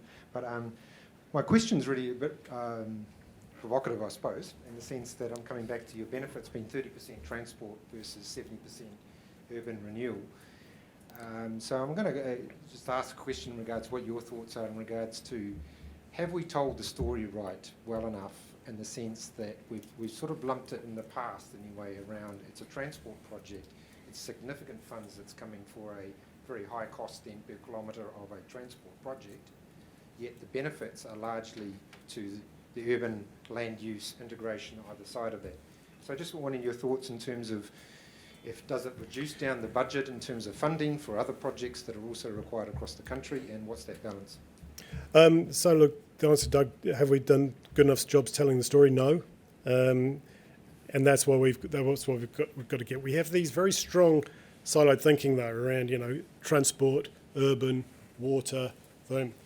Actually, they all come together. It's a city. So this is a city project, and you look what you see in the other jurisdictions where they do it well. It's much more joined up. You don't have the transport guys in one office and the planners in another office. So this is what we're trying to do to bring it together.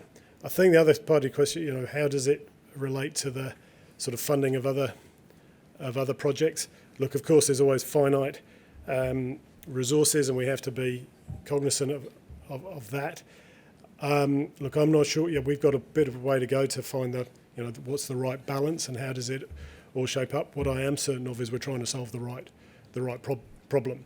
And so we need to do a certain amount of work before you can sort of see exactly, what are the costs, where are the benefits, what are the interrelationships, and how does it all fit together. But yeah, look, it's a very big, risky, expensive project. We have to, as a country, have to get good at managing those risks, understanding those risks, because the challenges aren't going to go away. Thanks, Tommy. There are on-road sections of the light rail, is that correct? That's correct.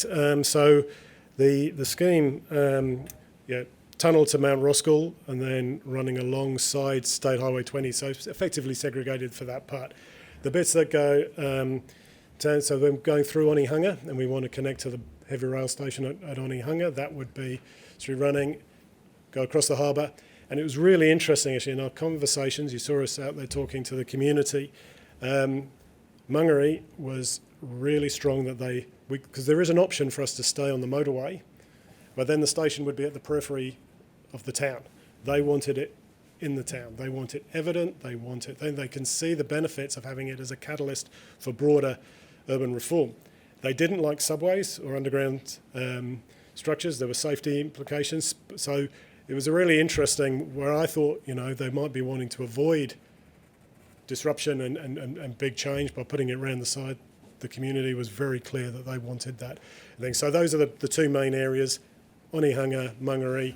The rest of it it's kind of segregated. Yeah. If you don't mind a quick follow-up, how do you think the local road users will go with managing the integration with the tram network or the light rail network? I know in Queensland the Gold Coast one has ended up with cars hanging off bridges and things like that. So just that early learning, I guess. No, and also I went and visited Toronto where they've got a very similar one, and it's that the signal time trade-offs between road users and train.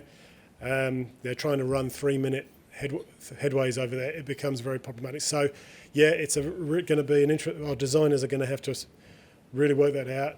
And I think where we've got a big intersection, road, rail, you'd probably want to grade separate it locally. But it's getting that right balance between having the access and the immediacy for the community versus the operational efficiency of not interacting with cars and bikes. How is Auckland Light Rail going to manage the value capture so that you don't get a whole lot of people getting very rich by landowners in the corridor that you're developing, getting all the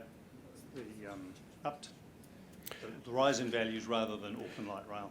Yeah, no, look, you've just articulated one of the biggest challenges, and we don't yet have a value capture tool. We've been given the mandate to investigate and find one and try and get a beneficiary pays model. Best will in the world, that's not going to pay for the whole thing, but it will. What we've seen, it can make a sizable contribution. So yeah, we need a tool by which the developers, those that we can capture some of that value. As I say, one of the benefits is that a lot of other cities have done this, so we can do that.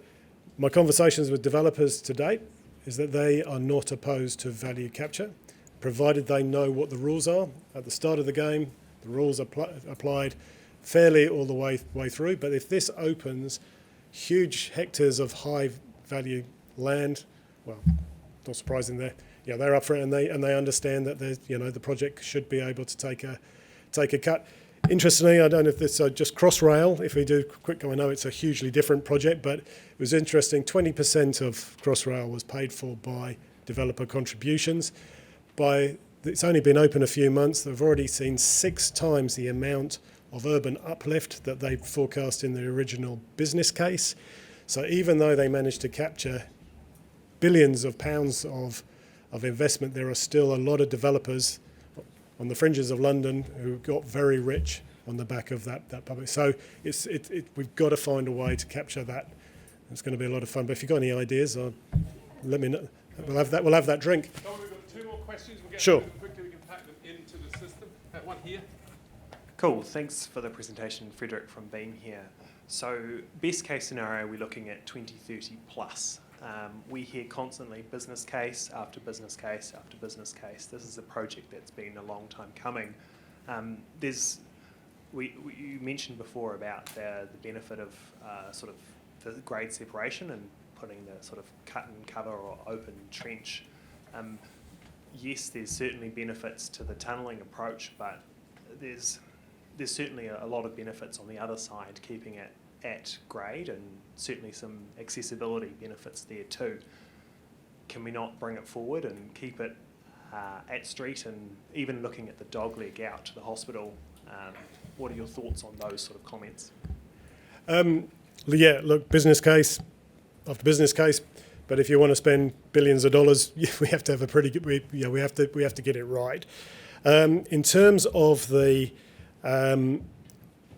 surface, look, the surface running Gold Coast type model. If you were just looking at that corridor, if we were just running along that corridor, then I think it would, you'd strongly consider it. There are big trade-offs. I mean, the utility diversions down Queen Street, utility diversions down Dominion Road, huge, complex, difficult. But I think, you're probably right. The real issue is when you say we're going to join it up to that network that I showed earlier, you're then getting, it would be over capacity and very quickly, within 30 years. And then you're into building another route or another thing. So it's a challenging trade-off. It's not easy.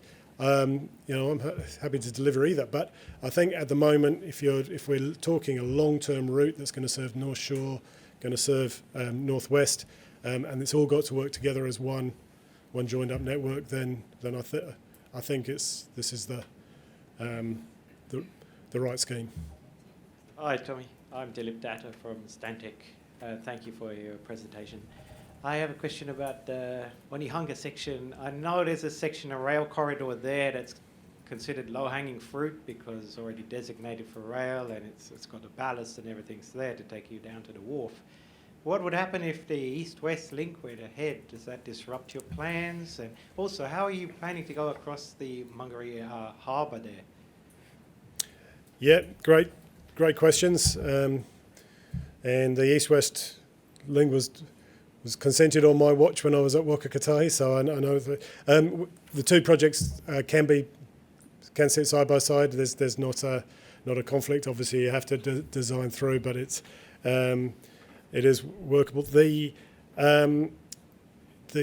crossing the harbour would be on a separate structure, a standalone structure probably. There is an option to hang it off the piers of the motorway bridge. We can't run it over the motorway bridge because of the grades. So the thinking at the moment is it would be another low-level structure weaving, because we want to go from the east side to the west side. So we'd weave underneath. Big issue for our mana whenua partners, and we need to do a lot of hui and a lot of thinking. And do that right. That's on this route. That's probably the biggest issue for our partners there. So we need to work through that very, very carefully. Thank you so much. Look, that's all we've got time for. I think the number of questions, you're going to be bombarded with questions over the drinks afterwards, so I hope you'll be able to stick around and join us. Folks, won't you put your hands together? Brilliant presentation. Thank you. Folks, we've got a slight modification to the programme now, but I'm sure you're going to agree it was absolutely worth it. Gerald was going to present in our plenary, in the breakout session earlier. We ran long on our programme in there. It was sort of long in that room and short in here. But having seen some of the slides and heard sort of the teaser for the presentation, I know it's something that you're going to want to have heard and be able to kind of roll into your mix of takeaways from the conference. So we've decided to add it into the programme here before we all break for some quality time together. So Gerald Mateo is the Area Sales Manager for CAPSH for the Oceania region. Responsible for business development, customer engagement and strategic partnerships across Australia and New Zealand. With a bachelor's degree in electronics and communications engineering, before he joined CAPSH, Gerald spent more than 11 years in the automated data acquisition, industrial test and software designed instrumentation field in a range of engineering, sales and account management roles. I've asked him to share his presentation on clean air zones here on the main stage in the plenary session. Will you put your hands together and welcome Gerald Mateo to the stage?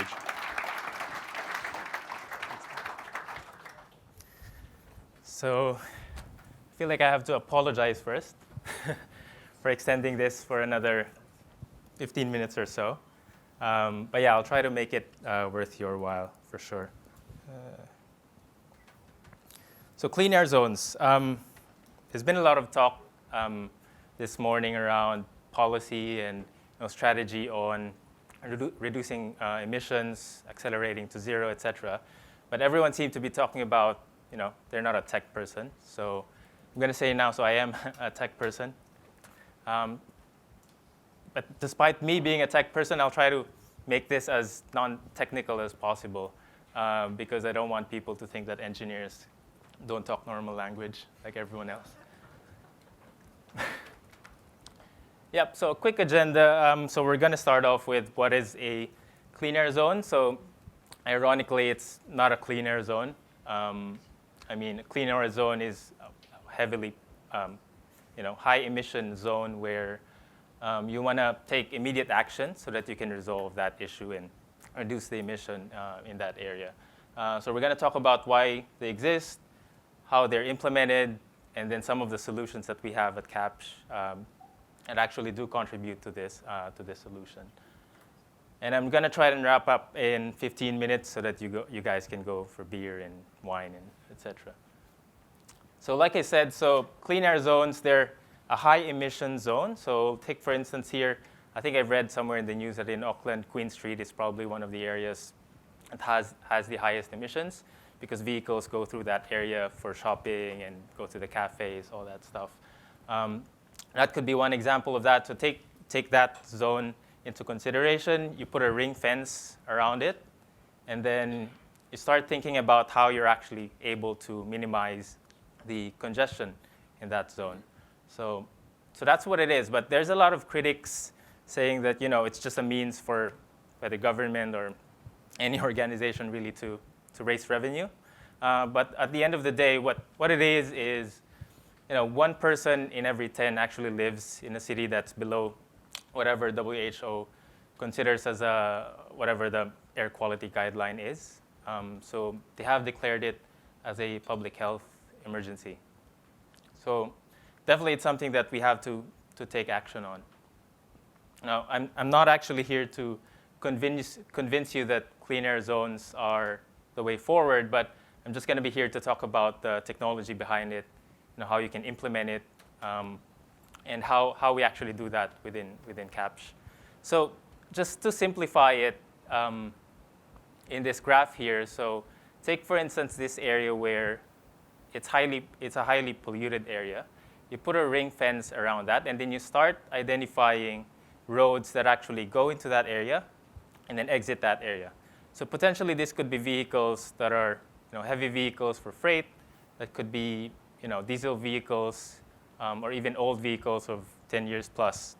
Could be emitting who knows how much carbon dioxide or NO2 gas into the air.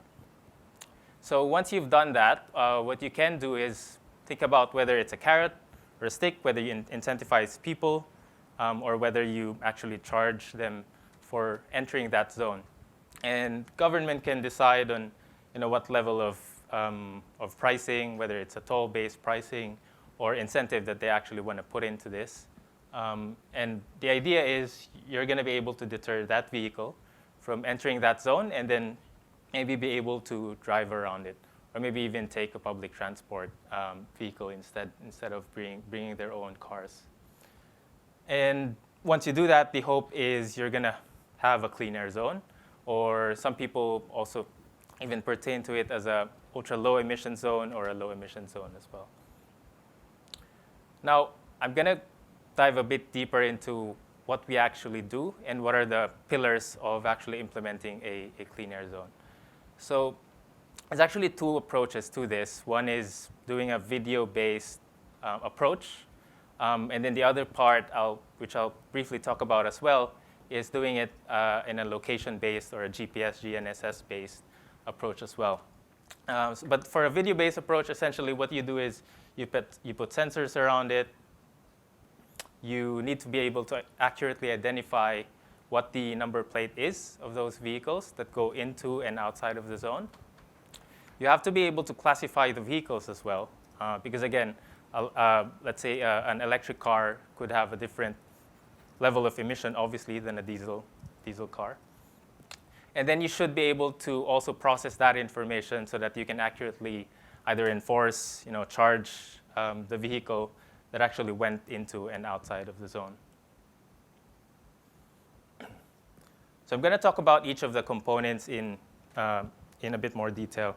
So take, for example, this photo here. And I hate to ruin this beautiful photo with street lights, very picturesque, and then put a gantry on it. But that is one approach. You put a gantry on top of that. You put cameras on that.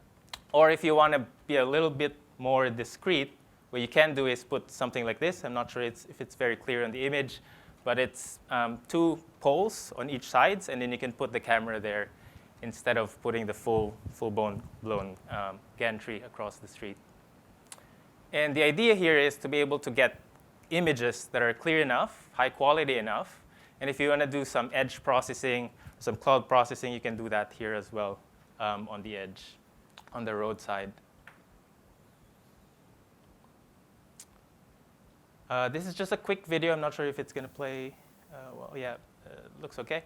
So that's one camera that and this is something that we actually use for tolling solutions. You may even have it here in Auckland, where you have a sensor, which is essentially an array of cameras that you mount on each of these gantries or poles, and be able to actually set areas of the road where you want to detect the vehicle that's coming in. And this shows you that while you're detecting it, you're classifying it, you're also able to identify what the unique number plate is of that particular vehicle. And this is also the software that you could use to be able to either automatically feed that into the system so that you can charge and enforce, or if you want to do some manual validation, if the image is not clear enough, or if the confidence level is not that high for that image, then you can also pass that on for manual validation. So once you have the sensors in place, you have the images in place, the next thing you want to do is apply a sophisticated OCR of sorts, where you can identify, OK, what's the number plate of these vehicles? And usually you'd apply some sort of OCR on the roadside, but sometimes that's not accurate enough. So you do it another pass of OCR, and then we go into what we call a fingerprinting algorithm to be able to uniquely identify a vehicle that's actually entered the zone, and to be able to keep track of that vehicle until it actually exits the zone. So you know exactly what's the duration that vehicle is within your clean air zone. And again, this has to be automated, highly accurate. This is the same system that we actually use for tolling, wherein if it's just 1% less than what it needs to be, that translates to hundreds of thousands, if not millions of dollars of toll leakage. So it has to be a pretty accurate system. And once you've classified the vehicle, the next thing you want to do is to counter-check, OK, this is the number plate. What is this vehicle? Is this a Tesla? Is this a diesel-powered vehicle? What is the expected emissions from this vehicle? And what is the subsequent cost or whatever incentive or cost structure that the council or the government agency has decided to implement? So once you've got that, you can actually charge the system. And this sounds very simple, but it actually does involve a couple of components as well. We call it a back office, to be able to manage the customer accounts. So think if, let's say there's a clean air zone somewhere in Auckland, you might be able to create an account online so that you can put in credits into that and then be able to manage that through that gateway. And obviously, whoever the road operator is would need to have some facility to have visibility on that and be able to manage it from that side as well.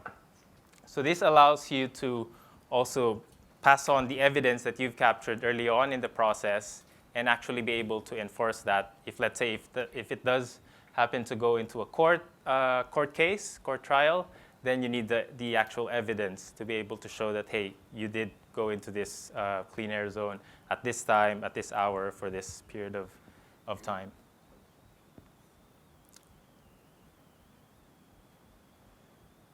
But that's just one approach. And I actually saw this in presentation earlier from Brent from Ministry of Transport, that in Auckland, most likely if you do go into a road user charging scheme going into the city, it's most likely going to be ANPRs, just because there's existing cameras already in the system.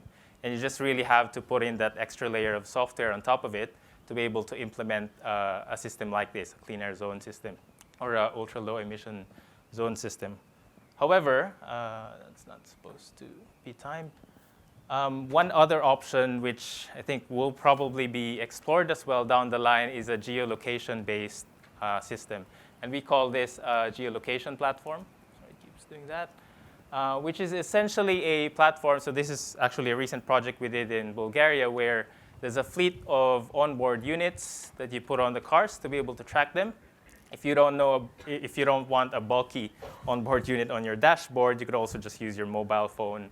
Or even at some stage in the future, cars would also have their own telematics system inside so when OEMs actually start putting that into cars as well, where you can actually communicate that with the geolocation platform as well. And then once you get that, then you're back to having to identify that, classify the vehicle, and then actually charge for whatever time that vehicle was within that zone. So you could really think about it in a couple of ways. So it's a clean air zone if it's a very small area. But if you want to scale that up into something like a bigger area, let's say not just Queen Street, but also the entire Auckland CBD, for instance, then you could call it a very low emission zone, ultra low emission zone. It's a very similar technology that we use for both. And it's even a similar technology as well that we use for test beds, for instance, which is why my colleague Daniel raised his hand when it was asked if someone was up for that challenge. So our approach is a very modular approach, but just to summarize it, so if you find an area, very high pollution, high emission levels, you put a ring fence on that, you can put sensors around it, and I forgot to mention these sensors could also be mobile gantries. So this a new area that we're also looking into on the tolling space. Instead of having a static gantry where it's actually fixed in a specific location, imagine if you want to expand that clean air zone or actually move it somewhere else. Then if you can actually move that gantry on another location, then that adds a bit more flexibility as well. You apply some OCR or some advanced ANPR techniques to be able to capture the number plate of that vehicle, and then be able to either use that to enforce and charge, or you could either not install the video cameras and use a GLP platform instead. So again, time will tell which one would be the path forward. We are investing in both technologies in deployments around Europe, whether that's in Vienna, where we've done a trial of the clean air zone, or in Bulgaria, where we implemented a nationwide system for GLP. And then again, you have to facilitate the payment as well at the end of it. And yeah, that's clean air zones in a nutshell. If you've got any questions around it, feel free to drop by our booth and we'll have a chat. And maybe we can even grab a beer after this and talk about the presentation and how today went. Thank you. Thank you. Great job. Thank you very much indeed. I'll close things up and we might just have that beer. Folks, thank you so much for a wonderful day together. With Gerald's presentation concluded, that brings day one of TTEC 22, Accelerating to Zero, to a close. As we look ahead to day two, tomorrow, tea and coffee will be available here from 7:45, so 7:45 tomorrow morning, ahead of an 8 o'clock kickoff here in the main session room. Can I say a big thank you to all of you for your questions, for your engagement and your participation through the day. That's what makes these events come to life. A big thank you to all the speakers who shared their thoughts and ideas and their expertise with us so generously today. Really looking forward to continuing the program with y'all tomorrow. I thought I'd borrow a little southern twang from my first presentation today. Folks, won't you join us for refreshments next door in the Limelight Bar? Safe journeys home. See you all tomorrow morning. Thank you.